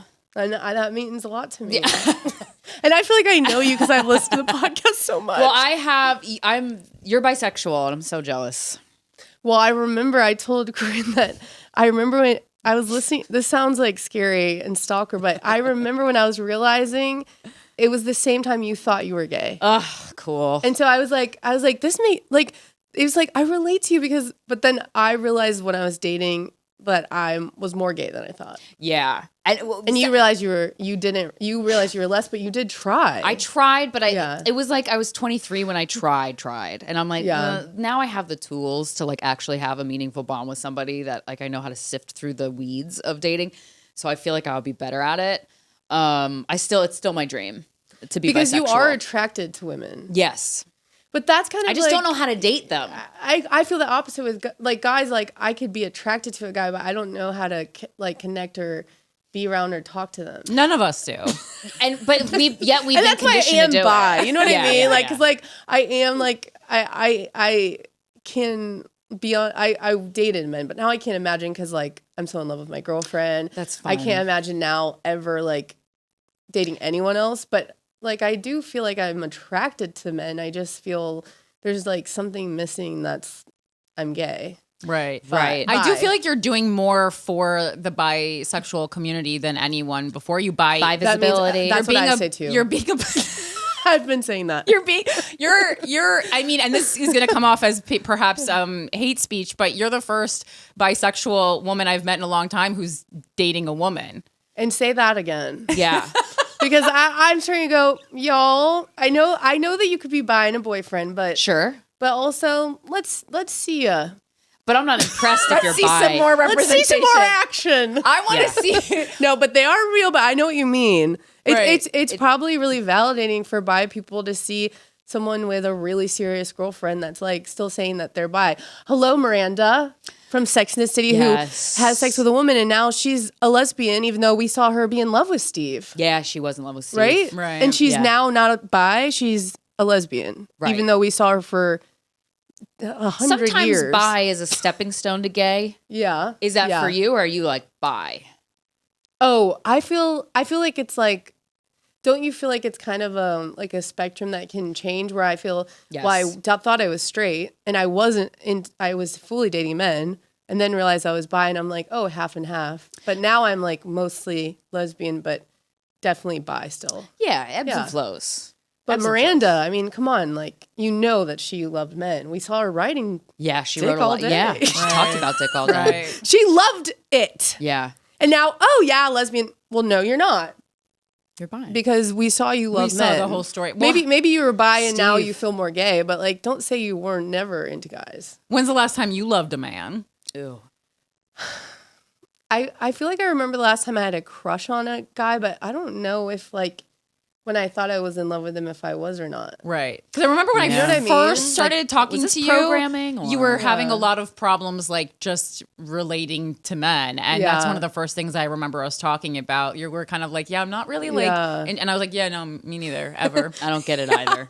I do love gay men, but sometimes they can they can be selfish as well. Sure. No, gay men or men, that's my motto. Yeah. And some gay men love women and some actually don't because they don't see any need for us. Yeah. But then there are women loving gay guys, of course, and I fill my life with those. But I feel like I definitely thought I was in love with a couple guys, And when did you realize it wasn't love? which was probably a long time ago. Yeah. I think like when you fall in love and then you think back on the other things and you're like, what? Like I think maybe I was in love in a different way. Like, you know what I mean? Like Yeah. I don't want to say like there wasn't real deep feeling, but it definitely never felt like how it does with my girlfriend. But How does it feel with your girlfriend now? like, oh, like there's just no one that compares to her. I want to spend my life with her forever. Aw. And like, you just kind of really like, I feel like when you go through things and you've known each other for a long time, then you're like, well, I just would choose this over anything because you've gone through such good things. And then also like they've helped you through bad things. Yeah. So then you're It's a kind of deep just bond. like, well, this is my person. Like, Yeah. it doesn't matter like what happens with us. That'll always be her. I have this fantasy that two women dating is just like the most fun time ever. Your house always looks immaculate and it's beautifully Oh, yeah. decorated. You have a lot of whimsy incorporated in your life. You have Yeah. like cute candle lit, let's cook dinner night. Like it just sounds Like a like way better of a sleepover. time. Yeah. Yeah. And also you both are like have so many like I feel like I know guys have feelings, I've heard. but I feel like I just like can't in relationship with men. I just felt like I wasn't fully connecting, and so like I feel like it could be emotional when you're with a woman because you're really in touch with all your feelings. Even though my Yeah. girlfriend's really different than me, like I'm more cry. She's more. She's more hot, not cry. And I'm hot, cry, like sensitive, Right. like crazy actress. Right. Yeah. But yeah. But I think like. And you live together? You live with your Yeah, girlfriend? yeah. Oh, that's so fun. Yeah. I love her so much. And I feel like, yes, don't you feel like when you fall in love with people, it's like when you look back on it, you're like, okay, maybe I was in love, but it just feels so different because I was a younger person or I Yeah. was like I had a really bad boyfriend and he wasn't abusive, but he definitely was like just so annoying. And Even worse. Even worse. and I actually had a feeling on our second date I know that it was God and my intuition, because nothing bad happened, and he like left the room, and my whole body was like, oh, this isn't the person that you don't date this person. And then how long did you date them for? Probably like on and off for 4 years. Oh, wow. But really Love off. a challenge. Not officially on very short amount of time. So I would say we dated for, I would say like really short amount of time dated. Like, this is my boyfriend. Yeah. But became like hooking up or intertwined for like probably like 3 years. Where it was like he'd have a girlfriend, but then he'd be like, come over and like lay in my bed or whatever. Oh, God. And then it'd be like, no, I have to date your friend. Like, it was so, I was really young. Did he date your was friend? Older. Like I remember he dated this person who was my friend, who was like in our improv, like sort of adjacent group. There's always sexual You know what I drama mean? in the improv group. And I said, like, Theater she kids. likes you. Yeah. I was like, by the way, she likes you. Like, you obviously know that. And then like a couple weeks later, he's like, I have to tell you something. I'm dating her. Like that kind of thing. But then like we'd be like laying together all the time, together. Mm-hmm. Just, confusing. That kind and of thing murky. where it's like, I did think I was in love with that person. Now I'm Yeah. like, huh? Right. What? Where? Why? There's Yeah. no like nurturance whatsoever, like Yeah. emotionally. Yeah. He's, like, Sometimes 8 years anxiety. Oh, okay. Yeah. Yeah. Anxiety can be confused very easily, I think, with feelings, which is so annoying. Yeah. And then, but I did, the first girl I kissed was his ex-girlfriend. Oh, that's fun. And then she got mad at me. Why? Because I was in an improv group with her, and A lot of improv in this. I'm gonna move your mic. In these stories. I know it's so nerdy. It's like, Well, no, it's it's really theater killing the kid vibe shit. every time I say improv. It's like, I mean, whoa, we you went to kissed his UCB. ex-girlfriend in an improv group? Yeah, it's less, a kinda little less like, sexy. Okay, but were you wearing wacky wigs? yeah. Were you? And I probably was. Yeah. Right. She wanted to be more serious than I did. Mm-hmm. And I think it was like really fast what she wanted. And I was like, I think I'm into girls, but I don't think that I'm into this kind of girl. And if she's listening, it's because she is the princess. And the I'm the archetype. princess. Oh, yeah. Two you can't- princesses Now- is hard. Yeah. Sometimes princesses want princesses. Right. And I would like to kiss princesses if my prince wants me to. But your prince My is girlfriend's a my female. prince. So if Okay. my Oh, your prince girlfriend's said, your prince. I Your want, female like, prince. Okay. So here's the thing that, and this, by the way, is not something we do. It's something hot in my head. I'm a princess, and I'm attracted to princesses, but I am in love and attracted the most to the prince. Okay. Well, does that make us brother and sister? Or It's should I your say world. king All and queen? princes I don't know. and princesses are Yeah, they're not related. They're not related. So if the prince Different kingdoms. Yeah. said, One in Scotland, one in This London. is good. You should write this up and sell this as a book. if the so what's hot to me is the idea that I'm maybe dancing with a princess and Okay. the prince is dancing with us, and so it's like you're dancing all together. Like, what's gonna happen between Yeah. in the royal palace? Right. In my head, right? Right. It's like, it's kind of like hot, like, ooh, because the princesses are hot. And Yeah. the prince is hot. And so I'm attracted to both prince and princess. But I don't want to date a princess because I'm the main princess. Gotcha. Some femme for femme people want to be with another princess, whereas it's all about the like sexual energy. So I like the energy being like, you know, like You guys are gonna have to go to the energy YouTube for this one. The energy's like, get over here. Like, Right. it's not like, get over here. Yeah, That's yeah. I'm saying that. Yeah, I got you. Yeah. I got you. It's I got you. just the feminine energy. Yeah. Yeah, I like a masculine energy on a woman? Same. Yeah. It's Same. so hot. It is You very might hot. still be gayer than I think you I am. Come because on now. I love a masculine woman. I love a butch woman. Who's Oh like your my celebrity God. crush? Ellen DeGeneres. No. If she Too was many horror nice. stories. If Yeah, she was exactly. nice. Exactly. I like. I don't know. Like the whole cast of Orange Is the New Black. Love like Leah Delaria. Leah Delaria is so hot. Yeah, totally. So hot. Kristen Stewart. Oh my God, I love Kristen Yeah. Stewart. She's so hot, but she's a shy girl. I feel like she's Yeah. a little too shy. I like more like when a woman's more like an Yeah. overly confident, like, what's up? Like you said, like, get over here. I actually think I know she's married. And I know It's her, okay. I know her wife, amazing. But I will say, if they weren't together, that could be the girl for you, because Who? Kristen Stewart. Ugh, Because I so feel hot. like she's shy, but then I think when you're alone, I have Super a feeling that charming. she'd be like, "Get over here, you crazy girl." Yeah. See, when you said that, I'm See, like, I'm oh so my God. not masculine. I don't even know what. You kooky bitch. Come on get my over lap. here, girly. Or what about like if she came up to you? I'm getting you a drink. Well, you know how like certain people in general, Yeah. they all bring out a different energy in you, right? Yes. So I have like my masculine side is like pretty masculine. And then my feminine side is like super princessy, like really just like, I don't want to get dirty. But then I'll like change the brakes on your car. Like I just have both. And I like when somebody brings that out. But like a masculine woman is very clear that it would bring out my feminine energy. Yes. You know? And you like that. Yeah. But a feminine woman, I feel like I like that too. But I'm like, I feel like it would be like two magnets. There would be like a marshmallow in between them. I don't know.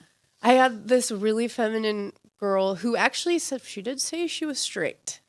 Okay. But she did want me to go out with her. So we did, but she was such a princess that when she came over, she was like, the parking was hard. Oh no. And I was like, I don't think that our energy is going to work. And she's like, I really need water. And the way that she was saying that, can you imagine me being like, okay baby. Yeah. Come here, girl. Baby, I'm sorry. I'll come pick you up next time. Like, Smack her ass. Not like that. Yeah. So again, if we were at a ball and the princes and princesses were all there and we were dancing together, that would be hot, I guess, if I was single. But us together, like doing grocery shopping, like I just feel like she would I'm just not like that. Yeah. Right. It would butt heads. You know what I mean? So I see you if you don't have to be gay. By the way, I want to be gay though. But if you want to, when you think about it, you spent so many years thinking about it. It means like I know. I don't think it's people real. fully straight do that, right? Yeah.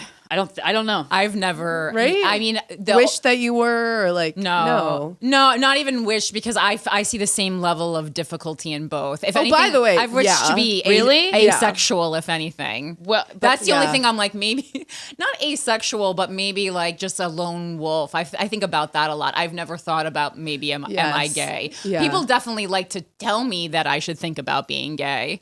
That's what's that's a lesbian that has a crush on you. Of course. I find it very flattering. annoying. I find it very annoying. And I was like, can you imagine if I said maybe you should think about being straight? That's hateful. Well, and it's implying that you could choose. Right. Well, it's like what, like, I don't know. Yeah. Like, but I think like if you thought about it that much, but I'm not encouraging or discouraging, but I see the light in your eyes. You want it so badly. I do. Really well, that's our theory on GWF. Can you want to be with women enough that you can push yourself to it as a woman? You don't think so? You might be attracted, but not attracted to being with them forever, maybe. Maybe. I don't know. I'd have to try it. But the thing is, it's not that I'm not grossed out in any way. Okay. Anyway, I've eaten girls out. I'm like, this is great. But I just wouldn't know how to be. Does that make sense? In a relationship. Yeah. A lot of bisexual women who have more experience with men talk about being so much more nervous on dates with women than with men. I think we also think more highly of women. That is why. So we want to act better around them. I want to totally impress them more. I care about impressing them more. Wait, have you ever dated like non-binary? No, but I love a non-binary person. Yeah. No, I love like androgynous, can't tell. I remember in middle school, there was a person that I was like, I don't know if you're a boy or a girl, but I'm loving whatever you are. I think it's so sexy and so like. That's a good opening line. Yeah. I actually did say that. I don't know what you are. I don't know what you got packing in between those, but I'll take it. But I'm saying yes. I love androgyny. I remember there was a guy androgyny. in my college who was very but he I knew he was like a man biologically, but he had a very androgynous look. So I love when men dress. Like one of my first crushes is Frankenfooter from the Rocky Horror Picture Show. So straight up hot. lingerie. Tim Curry So in the 70s is only in No that one's movie hotter. for me. I think he's hot in every movie, but he is that is his hottest. That is his hottest. There was something about like. I liked him in Home Alone. I've been really lately like finding drag queens very hot to me. Drag queens are super I mean, hot. like, And I very never, obviously they're always like, they're literally the most beautiful, but like, there's something like really hot lately about like, I mean, like Katya is so hot. Yeah. Like, sorry. I mean, I know that's my sister, but like, just so gorgeous. Yeah. And I think it's beyond like looks. It's like the energy of like, I don't know. There's something about that. It's energy. Yeah. You said that dating women isn't easier. What are the what are the hardships? Like, because I imagine there are different types of difficulties. Well, it's very easy to date my girlfriend. I'm the luckiest person. I think in general, like, I guess casual dating is just like difficult. Because in general, but I also think like, I think with women, it was interesting for me because I feel like with men, like I was dating people that it didn't work out with because like I was choosing the wrong men because I didn't really like click with them very well. So then when I was dating women, sometimes though I didn't like if I felt bad if like they were more in it than me or like if it was a mismatch. Whereas with guys, like I didn't really care if I text them like I'm not really into you. Yeah. But with women, like I did care. But I think in general, one thing that's hard is like we're very passionate and there's a lot of like feelings. I love that though. So, but it could also go the other way where it's like there's so many feelings there that it could be like explosive in a toxic way. There's toxic gay women just like toxic of course men. Yeah, so I've had people like I've had like interesting, like there's cheater women, there's women that like there's just the same. There's the same like all the same blueprints. Yeah.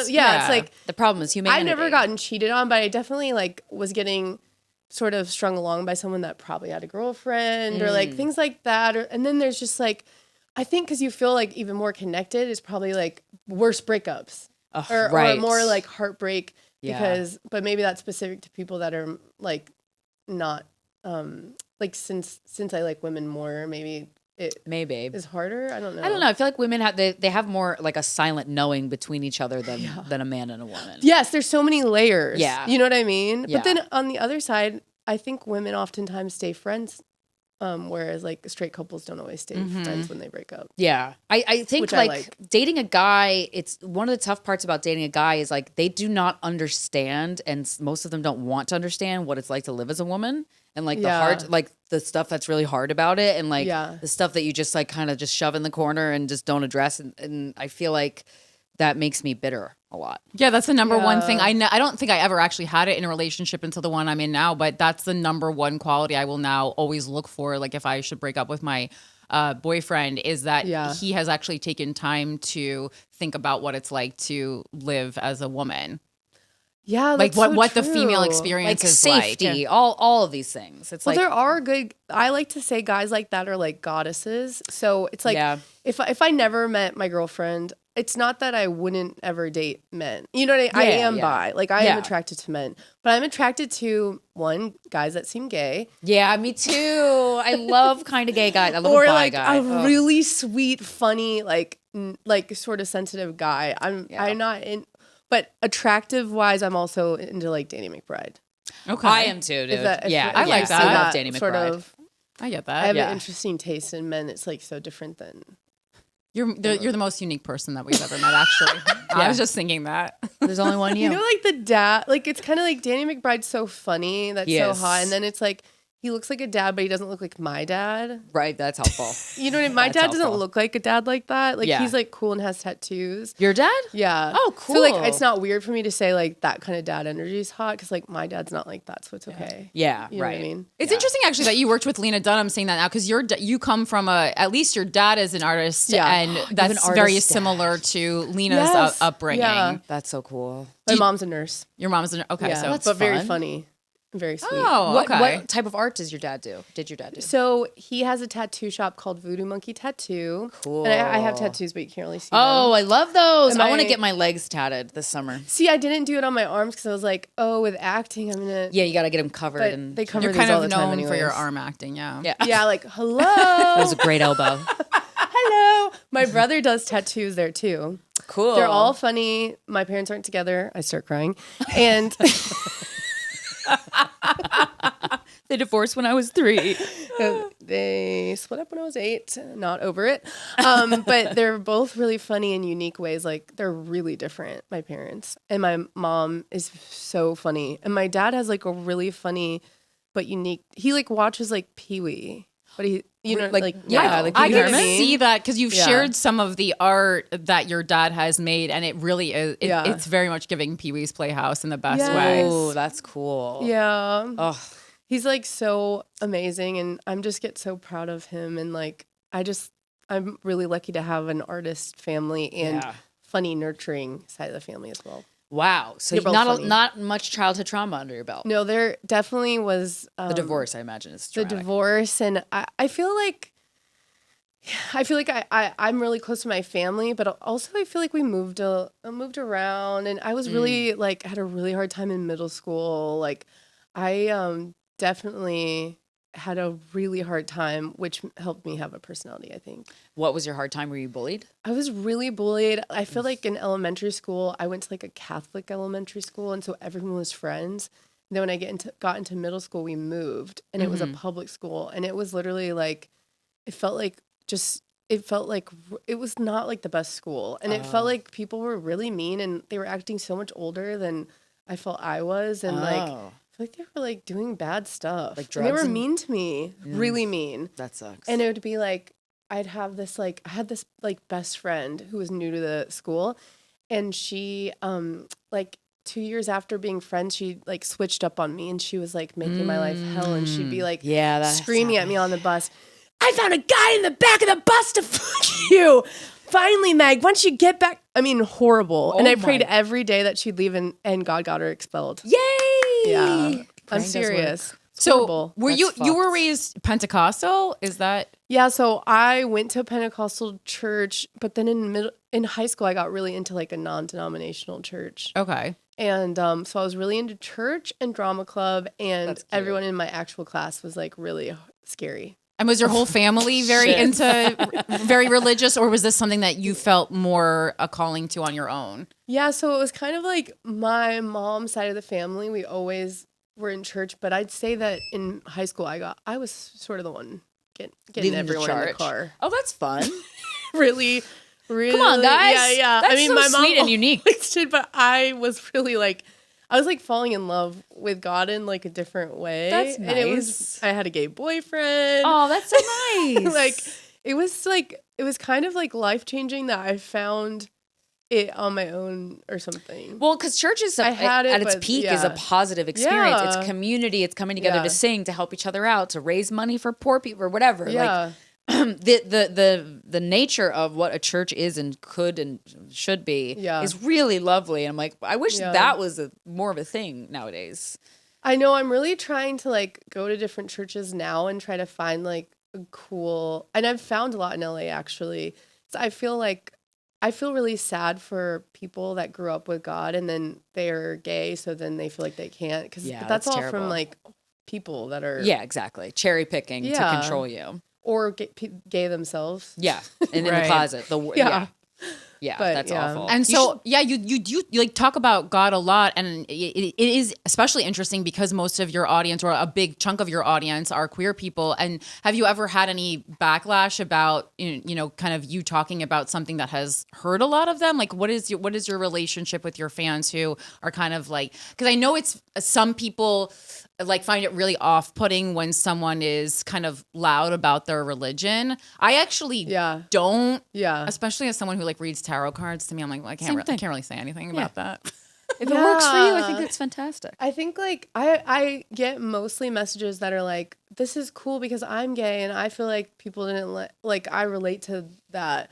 But I also feel the reason why right now I feel like it's really important is because of what's going on in our country, and there's so many people using God as like a weapon. Yep. Absolutely. And so I'm like, to see someone saying like, I'm gay and I love God, like I feel I usually just like want to live my life a certain way and have people like feel God's love through me in that way. Yeah. But I think I started speaking up more because I'm seeing so many like scary things happening and in the name of which is like the absolute Christianity antithesis of God.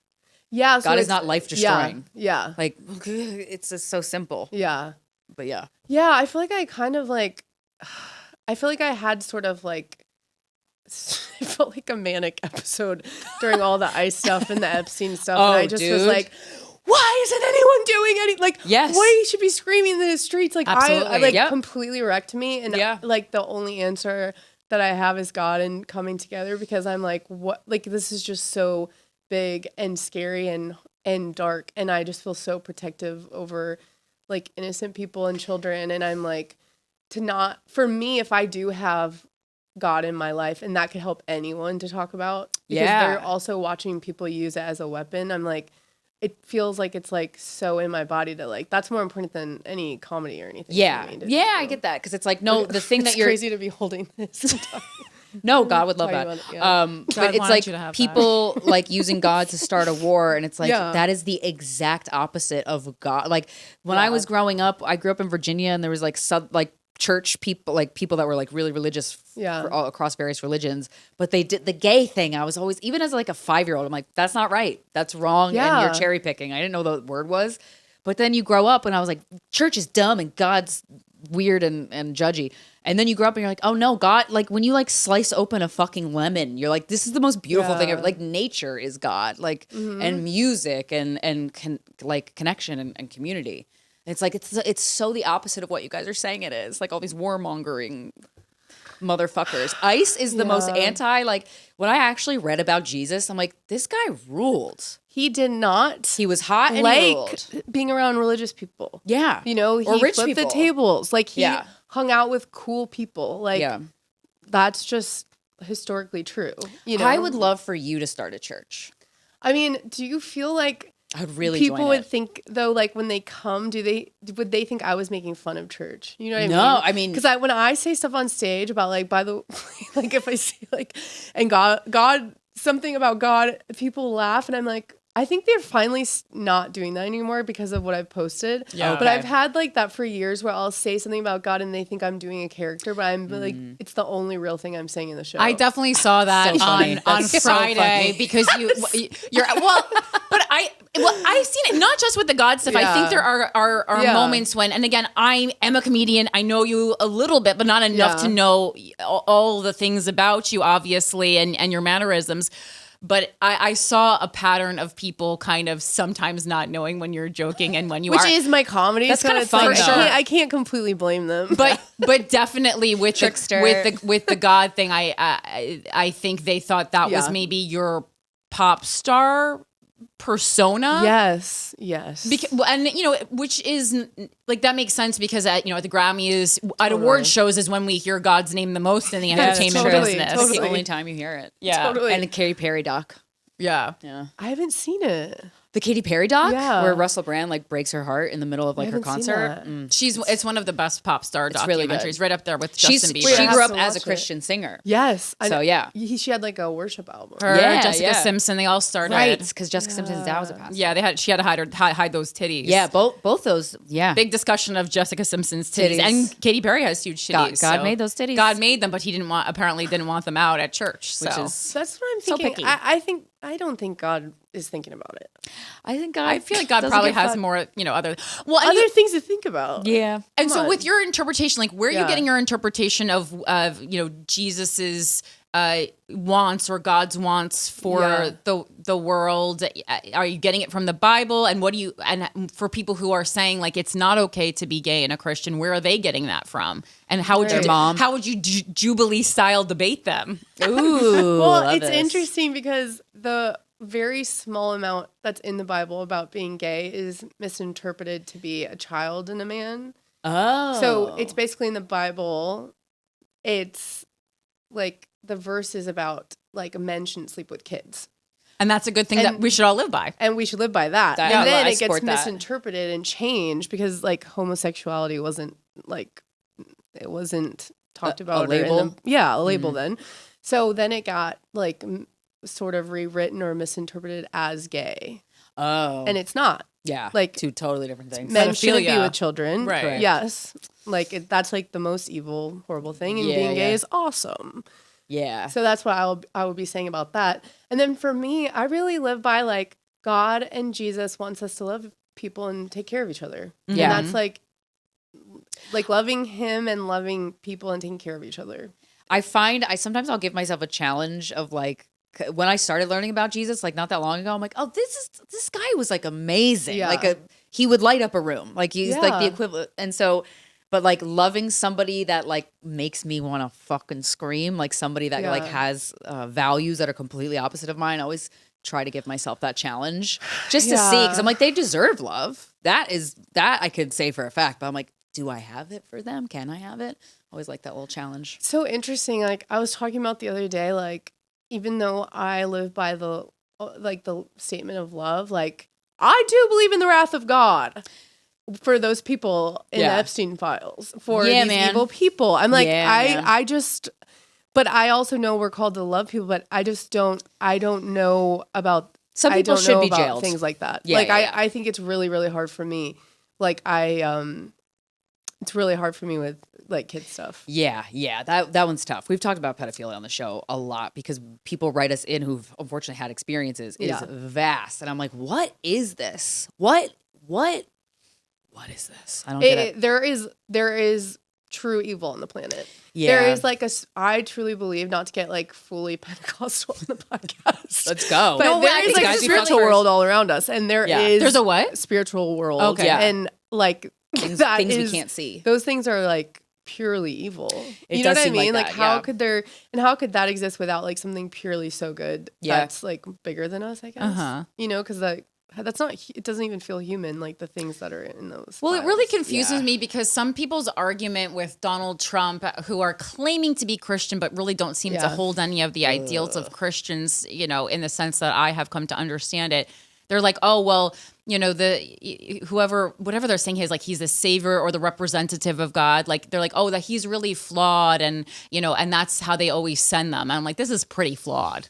Feels like this is extreme. That's an interesting argument. This seems, you know, and even when you watch like a false prophet or cult like documentaries, it seems like the more the outside world is like, this is a bad guy, the more the followers of the person gravitate towards them because they're like, oh yeah, of course, the person that God sends down would be persecuted in that way. But you know, like some people think he's like the Antichrist. Who, Trump? Yeah. Mm-hmm. Because like he's pretty opposite of Jesus, so I would say it's like some Christians love him and see him as like so good. I don't really understand because I like picture like the Antichrist as like someone who everyone would think was good. So I just like don't really understand how Christians could even like maybe even like Christians that I'm like, okay, I could see like I have people like close to me that I know aren't okay that I'm gay, who are Christians. Really? Yeah, like distant family, not, you know, like some family members or like, that I'm like, I know them so well. I know that I don't agree or understand, but I also at least can see like they just believe everything that's told to them. Yeah. Whereas like, I don't understand how someone can see what Trump's done and see him, and like, I don't see how a Christian person can not be accepting of a gay person. I really don't understand that, obviously. But at least like, I know like what the doctrine is. Yeah. Whereas with Trump, I'm like, how could they not see he is like the most evil man? Yeah. Like there's how could they not? I don't know what. So you're the Antichrist at, would have to be someone who's more deceptive. Like that's what I would picture. That's right. They have to be able to charm their way. What I would think. Like a narcissist kind of. Yeah. Interesting. That's what my thought is. Like, how could he be the Antichrist? He's so evil. Like he just feels like the devil walking around. Yeah, right. He does. The Antichrist is supposed to be like a really charismatic, but that's the thing. They do think he's charismatic. Yeah. Like they love him. Yeah. Like they love him. Yeah. It's really. I don't understand. It's like watching an alien, like right, because he is charismatic to a certain extent, especially for his age. But that like just meant there's many charismatic people who are unlikable, and he would have been a good like comedian.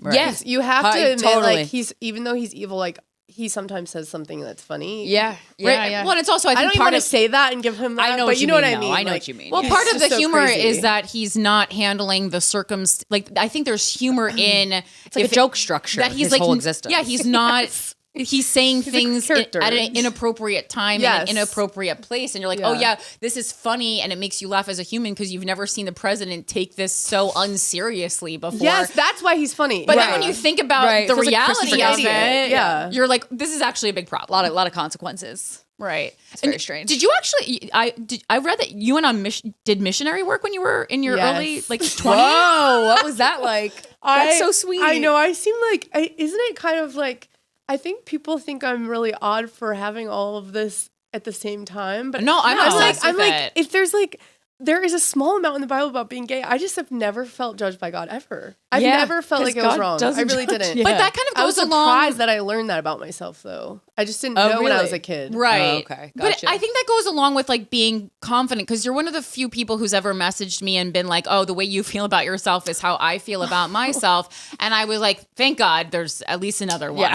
because it's getting lonely out here. I really have always related to that so deeply. But I think that makes perfect sense, knowing that about you, that you were just like, well, no, like this is how I am. Yeah. And I like it. I think you need a certain amount of confidence to be like, I know how I am and who I am is okay. Because even when I was a kid, when I would go to church, I had the same thoughts, not about being gay, but just like I feel confident in who I am, and any God that I would believe in wouldn't have these hateful views of certain groups of people. Yeah. Because if he does, this is how confident I am, though. I was like, well, if God does think that then I'm not on God's team. Like I was like ready to fight God. Well, I'm like, But I do mean that, because I like, how could I follow? how could God not love you? Right. Because I love myself so much. yeah. And God made me. And I think I'm like, if God loves me, why wouldn't I love myself? Like, Right. God Right. loves me. Like, Yeah. I also will say, I don't really know what happened, because I didn't have an easy time in middle school. Like, you would think like But it hurts when people are mean, though. It really- that is like separate from God, or well, maybe not. But it's like, but we're all loving. no, like, God was what- always on my side during, like, I prayed for that girl to leave the school, and she did. I really feel like there's like, God has a special covering over you when you're like seeking him and praying. And I really do feel that way. Yeah. And I know people are just born more privileged than others. So I'm not like, oh, I got what I have because like God just wanted me to have it. But I do think everything good that's happened to me is definitely from God. Yeah. How do you nurture? Like you talked about your relationship with him. How does one nurture a relationship with God, in your opinion, or how do you do it? I definitely pray a lot, but I also just feel like I bring God into everything all the time. I feel like it's really important to stay grounded and like acknowledge that God's given you these things. Yeah. Like, because I just feel like anyone that like gets successful, especially in this industry, and then doesn't credit like something bigger than them is scary, because Ego, man. you probably then feel like you're God.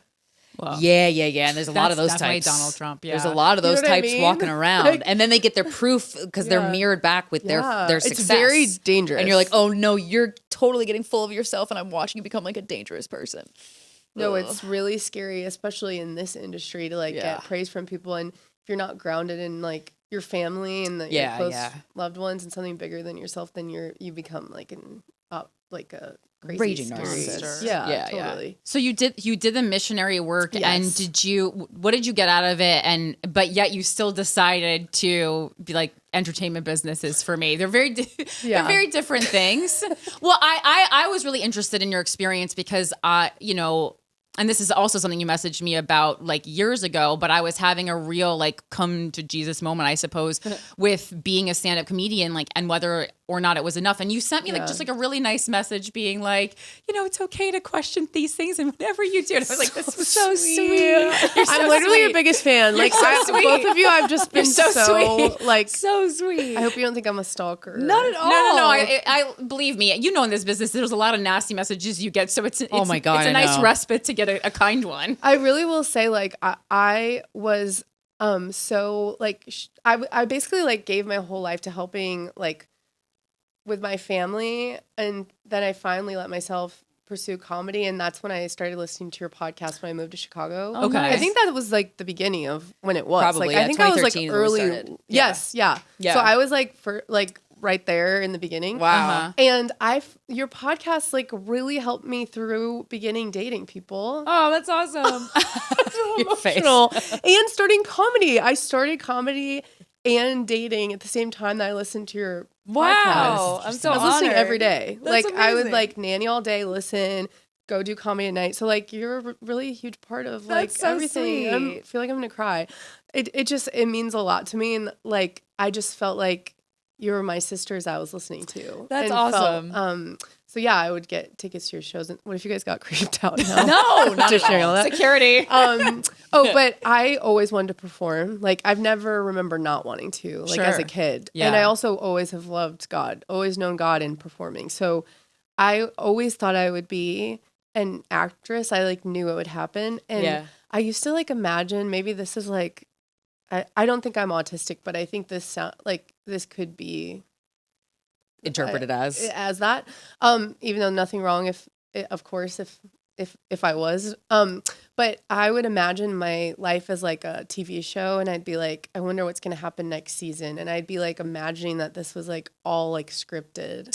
No, I used to do that. Like, but as a fun thing, like before bed. Yeah. No, I would do that with my friends. I would just pretend we were on a set, and they're like, but they weren't in on it. I just went in. I'm like, wait, what's my line again? And they're like, what are you talking about? I'm like, I would sorry, daydream I about muffed it. Yeah. And I just knew it would happen. Like I just knew that. I didn't know like what else would happen, but I knew that would. Yeah. And that I was supposed to perform. And I always wanted to. And I was always like, we were like always filming stuff or coming up with like sketches or movies bits. or bits or sketches. And my mom and her sister used to like film fake commercials. That's so then cute. we would do the same ones and like try to copy. But that type of creativity allows you to transcend yourself, but at the same time lean into your strengths and like lean into like what's weird about me that I love and like I don't know, just get quirky with it. Don't you feel like performers like really like free performers are kind of like the same as they were when they were kids? Like there's something that they held on to. I feel that way about Lena. Like I love Lena. She's so amazing. And we've said like we stayed how we were when we were little. Yeah. Like, and that's great. That's why we feel like free to make stuff. Cause we feel like there's something childlike that we got to hold on to, even if we've been through hard stuff. Well, that's part of the reason. That's like twofold. amazing. Part of the reason I don't really feel a calling, I think, to have children, because I think a lot of people are using it as a way to relive their childhood, but I don't need an excuse I'm my to own do child. it. And like, millennials, we love talking about like inner child, connect with your inner child. And it's like, well, she never went away, so I don't need to reconnect with her. Never went She's always there. Like I vividly remember being a child, and that doesn't feel like someone else. Like when people say, you're doing it for little Corinne, I go, no, I am little Oh my Corinne. gosh, I'm gonna cry. But I really feel that way. They go, oh, you're doing it for her. I go, little Corinne wasn't lost. Little Corinne was also a cunt. Hell yeah, she was. Goddamn right. Little Corinne also had the bully. had an attitude problem. So it's just like, it was just me smaller, You didn't let the world or anything like change you, and that's why you're so amazing, both of you. Like, if anything, it's the being in the public eye is the thing that I've had to fight against, like it changing me the most, but not in like I think I'm the best. It's just like you really have to make sure that other opinions, other people's opinions. Yeah. Because like I think there's like this, this I don't want to say politician because it has a negative connotation, but what I think a politician should be in me that really genuinely wants to hear people's thoughts and opinions. And that includes things about me. So if someone's saying like this is something negative, I interpret it as like, oh, is there room for a positive change within myself? But that is a slippery slope, I've found out. You can't be listening to all the outside noise. Some people want to make you feel small too, right? Because I'm listening to it as like, oh, everyone's watered down, right? Yeah. And I think like, what do you have? How have you experienced? Because you did become famous like on the internet initially, and the internet is such a nasty place, especially for women. Yeah. How have you navigated that? How do you protect yourself? So. Oh, it's so funny because I don't think that I'm famous, but I know what you mean. This is what happened. Okay. So really mean things would be said about me. And if I ever got bugged by it, and it would only be once in a while, because I know they're like, I've always known like they're just stupid. And then maybe like since I've been bullied, like I'm like, this isn't as bad as when it was in person. Yeah. I'm like, I've already gotten mean things said about me as a kid. Come at me, bruh. So I was like, who cares? It's a comment. But sometimes early on, probably like 6 years ago, or then if I saw something mean, I would send it to my sister, and she'd be like, they're so stupid. And then I'd be like, yeah, you're right. And I wouldn't think about it again. Yeah. But now I don't have to do that. And it's also like once it's a certain amount, it's like it can't bug you anymore because it's like I've already been called everything. Well, and also too, like once you actually even intellectually understanding it and actually getting it is two different things. But like when someone like I'll get negative comments on my Instagram all like a couple times a week, it'll be something like somebody really trying to piss me off. But I'm like, oh, now I just see like I feel bad for you. Like I'm sorry you hate yourself. Like your critiques of others and your compliments of others are all just a reflection of how you feel about yourself. So it's like, oh, none of this shit is personal, even though it's kind of feels like it. It's like if it's something that's like you're fat, I'm like, yeah, who cares? I'm like, well, and I want to not be. So, and then if it's something like, oh, I don't really get her, I'm like, well, because you're dumb. Yeah, you know what I mean? Yeah, yeah. But like, it's not your sense of humor. Like, also as a stand-up. I've done shows for years before anyone liked my stuff, and I always really liked my stuff. Yeah. So like I already knew that not everyone got it. Right. I'd be if I was delusional. I was not good. You kind of have to be. I think you have to be a little bit delusional. But also too like, and I remember you said this early on, and that this really helped me after like bombing. I'm like, oh, now I can handle bombing. Is like if everybody likes you, you're doing something wrong. Totally. It's just a thing a girl who bombs says. Maybe just no, Corinne, you're right. I want to do my bird impressions next time, and I don't care who likes it. I also don't think everyone that doesn't get me is dumb. I think some people just like it's not their taste, or like it also makes it more fun. I think if someone's like, "You're a cunt," I don't get you, they're dumb. But if someone's just like, I don't really get her, it's like, well, it's weird you're posting that, but also like, it's just not for you, and I don't really. It's fine. Yeah, like, you don't have to get everyone. There's really famous comedians that don't make me laugh. Yeah, exactly. 100%. Like it's not. They're all men, but I'm sure it's just a coincidence. Of course. We also all know what it's like. Like there are certain creatives. Lena Dunham is certainly one of them for me. Jenny Slate is a huge one for me. When I discovered her beyond SNL, I'm like, like when you really get a creative and you're like, oh my God, you like speak to me in a way that is like scary. It's amazing. Then you're like, oh, okay. Those types of like relationships to an artist are so lovely, but they're very rare. And it's not like, Yeah, it's like I want to feel like those people that I love get me, but I don't care if like even a celebrity that's like I don't care if they get me because I don't get them. Like I don't care. Yeah, I just want to. You just find your like people. You find your people exactly. Well, on the comedy front, you sent me a clip from a show that comedians should know. Yeah. And on it, you explained to me that it was a show that was in Chicago that they were kind of known for only booking like one female per sitting, and so you took the opportunity to number one bring the house down, but then also bring a bunch of other female comedians on to tell the same like cum-based jokes. Yeah. And I don't like. So I wanted to ask you in person, like, did you? Yeah. I really watched that, and I was like, this is like a profound political statement. I really thought that. That's really. But when you're doing the things that you're doing, do you mean for it to be a commentary on feminism, or is that just something that people like me are like working into it? That definitely was. I wanted it to be like a message because it took me years to get booked on that show, right? And I also felt like kind of bad doing it if they only book one woman. Yeah, and I have friends that run the show too with them. Like it's like. So you wanted to share the wealth a little bit. I wanted to give them a taste of their own medicine with a cum joke because guys love cum jokes. They do. And so I'm like, we can't only have one woman on the show, and you're telling cum jokes all night. They were very nervous because the rumor got out that I was going to do it.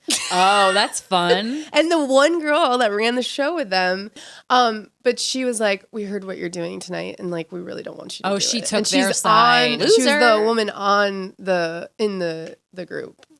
And the one thing I don't say mean things about women, and I bet she's really nice. It takes a woman to be really mean, though. Yeah, I get that. Well, the one thing I really want younger female comedians to know is that you can go along with the boys, and I think at a certain time we all have chosen that to get like one step ahead for our own survival. Yeah. But ultimately, they're not going to choose you to be on their projects. You're going to hit a certain point when they're not going to let you get as famous as them anymore. So you have to do it on your own. So might as well just do it on it's your a own. path to nowhere. Yeah. Yeah, and it was a long time ago, so we both were really young, but I think it hurt me. Maybe we take out the part where I said she was really mean, but I'll say, okay. Sometimes people are mean though, and it sucks. She was being mean, but this woman was kind of mean to me, but I know that there's light and love, and I know we were young. Sure. She's on a journey, yeah. My feelings got hurt that a woman was telling me not to do something like that, to show like how hard it is in general, not specific to that show. Right. It is to get booked at the time. Yeah. Like being a woman, like I know it was way better than years before. Yeah, I'm sure. yeah. But I still think I felt like at the time it was annoying that still there's only one woman on the lineup. Yeah. Like, and don't you want to talk about how many white people there are on the lineup? You know what I mean? Like, right. So it's not specific to just that show. And there was a lot of diversity in Chicago, and like a lot of women got on shows all the time, but that one specific. And there was like others, gatekeepy. Was a good one to do that bit at because it was a pretty popular show. Yeah. Yeah. But there was one of the hosts of the show that wasn't there that night was really angry that I did the bit, and he was going on podcasts being like, I would have cut her fucking mic if I was there. Like, I can't believe how disrespectful that was. It's like, it's all like silly anyways. It was the audience was dying laughing. Wait. That comic has zero sense of humor. I know. And what? This is what these yeah. comedians are proving themselves to be in this story. He's an angry man. Have no sense of humor. I don't feel bad about saying that. I feel bad saying a woman's mean because sometimes women can be mean, and I get really mad about it, honestly. I feel bad about saying that because men are allowed to like murder people, and then they can still work, and women, if they're mean, then it's kind of like... Sure. You're not trying to blacklist her, though. You're just no, like... of course. Yeah, of course. I mean, she was being a mean girl. Yeah. It's like a running joke that if you've sexually assaulted someone, try comedy. I mean, we'll just let anyone in. Oh, totally. And then, Kathy Griffin takes a picture with a dummy head and ketchup on it. And she's on the terrorist by the FBI. USA no-fly list. Yeah, totally. I think about that all the time. That Drives me cancellation was nuts. so brutal. She couldn't fly. She was she couldn't fly? Yeah, Homeland Security flagged her. So she did like a 3-hour show about it when she was finally like off the no-fly list. But yeah, no, she was categorized as an actual terrorist. Donald Trump was raping kids in his earlier years, and we're just like, I'm gonna vote for him. I can't even. I feel like sometimes I literally have to block out my mind that he even exists. I know. Because it is so I do forget every crazy. once in a while. Yeah. Don't you like have to force yourself not to think about it? Because it's so... Because I felt like I had like 2 weeks where all I thought about was ICE and the Epstein files. Yeah. And Trump, and I was like not doing well. Yeah. It's because it was so much to hold. Yeah, it's a lot of pain and a lot of double standard. But it's also like the least I can do because... like imagine how many people have been affected by that crazy psycho horrible person. So I'm like, we all have to like, I think what it is like you have to acknowledge what's happening, and then you have to come together and try to experience joy. Yes. Joy and community. Yes. We can't That's just one of the say biggest that forms of because it's literally resistance. going to like kill us. Yeah. If we're 100%. just like hold it all and don't do anything. Yeah. So it's like protesting, coming together, and experiencing joy, because like that's like the best thing that we can do, because there's literally like a murderer as the president. So yeah, a psycho ugly guy. This is true. So ugly. This is true. So we have to wrap up just because we've gone. Also, I hope you didn't have to be anywhere because we went for 90 minutes. But I don't. In closing, is there anything with all the interviews you've been doing that you have been dying for someone to ask that they've never asked you? Like something that they want to ask me about? Just is there something that you wanted to talk about, but you couldn't just offer it because it would feel weird? I don't know. I really feel like this interview was so fun because they were different questions. Good. And I felt like when you brought up like comedy, it was so natural and so fun to talk to you both because you're comedians. Yeah. So it just feels like you get it when I'm talking about the show stuff. For sure. Because like people could be like, women are on shows all the time, but they don't understand. They don't understand there's the gatekeepy thing that it's going on. gatekeepy, and there's also those women that want to be in the boys club and like they're fine as long as they're there. Yep. And that's why I wanted to bring the other girls in. And I actually, that is the story that I wanted to talk about before. Nice. And then, yeah, I guess maybe you could ask me if I think that I'm psychic. Oh, Krystyna's going to love this. Are you psychic? No. Damn it. But I do think I'm really intuitive. What's your sign? Okay, I'm a Virgo, and I do think I'm really intuitive because, like, okay, it'll be like I have a feeling that my girlfriend's on a walk with her friend, and then she'll be like, I'm about to go on a walk, but they don't always like. Okay, so they don't with, even with people always you're do that. in tune with. Yeah, I will say, that kind of weird stuff. My partner watches soccer or football, and he goes, "Oh, what do you think the score is going to be for Man United versus?" Oh my and I go, "It's going to be 3-2 Man United," and that's exactly what the score was. And he was like, and he looked up the stats on that. He goes, "That's like a statistical anomaly. It's a very rare score in soccer." And I was like, yeah. Wait, that's weird. Yeah, stuff like that, or like kind of. I guess I want to say. I want to say manifesting, but to me, I guess that's like being deeply connected to God and what I feel like I should do. Like if I like feel like if I feel like okay, I really think like there's this job that I'm not like allowed to say, but I was like feeling like I should do that. Yeah. I get you. Yeah. And then I'm like, are you doing gonna it? do it? Yay! But I also like at the time though, there was no signs that I would be doing it. Oh, okay. You know what I mean? Yeah, so, sure. But I don't think that's me like putting like. I guess you could think of the stuff you say as like spells or prayers. Yeah, because it's spelling. so powerful. For sure. Yeah, words are very powerful. Yeah. So, anyways, I am going to be walking the runway show at the Victoria's Secret. No, I'm kidding. But you just released your first single, Prettiest Girl in America, and you have a whole album dropping. Is it dropping later this summer? Later this summer, yeah. Okay. Nice. Can't How wait. did you feel about the song, girl? It's I've gorgeous. been listening to It's Prettiest such a Girl in bop. America all It's week. such a bop. And your ballad I like too. Thank you. That means a I don't know if we're allowed to talk about that publicly. No, you can. You could say you played it for the you played it for the people. Played it for the people. Nice. Do you feel like it's like kind of surprising how amazing I sing? Yeah, I said I can't even believe this woman hasn't been singing her whole life. Why is she even bothering telling jokes? I finally get to tell my story. You should do a stand-up special all in song. And you felt like kind of like gay alt club pop was the only way you could tell your story? Yeah, I mean, I definitely will do a country album at some Yes. point. Right, okay. Probably. But I think like right now, you know, Charlie, did you hear her say that the dance floor is dead? I have. Charlie XCX. Yeah. We're just calling her Charlie. Char. Did you hear what C said? That scared me, and I felt like I really needed to write an album really fast. When she said that a couple weeks ago, then we did that. Write that wrong. Because I know she doesn't mean that, and she doesn't want the dance floor to be dead. Right. Yeah. She has to say that. Yeah. You know. It's so funny because when you said that on Friday, I thought you were referring to the song Murder on the Dance Floor, and I was like, no, I'm just too old. Thank you, Meg, so much for being I think here. our other guest might be at the door. Yes. Can you plug your album? Oh, yeah. Plug everything. Tell us. Yes. Prettiest Girl in America. Stream it now, and you'll be feeling like the prettiest girl in the whole world when you listen. And Crave, my album, will be coming out later this summer. Amazing. Sick. I'm so glad you Can't finally wait. get to tell your story, Meg. Thank you, and I'm so happy we got to share our stories together today. Yes, This was us beautiful. too. So honored to have And you. congratulations on everything. It's really cool to see you blow up. Thank you. You too. I've just been so obsessed with you guys for so long, and this was such a highlight for me to do. Oh, this. you're so sweet. Thank Thanks, you. Meg. I'm sorry for anything that I said today. It was so good. This is GWF, the podcast you love to listen to. We'll talk to you next Friday. Bye.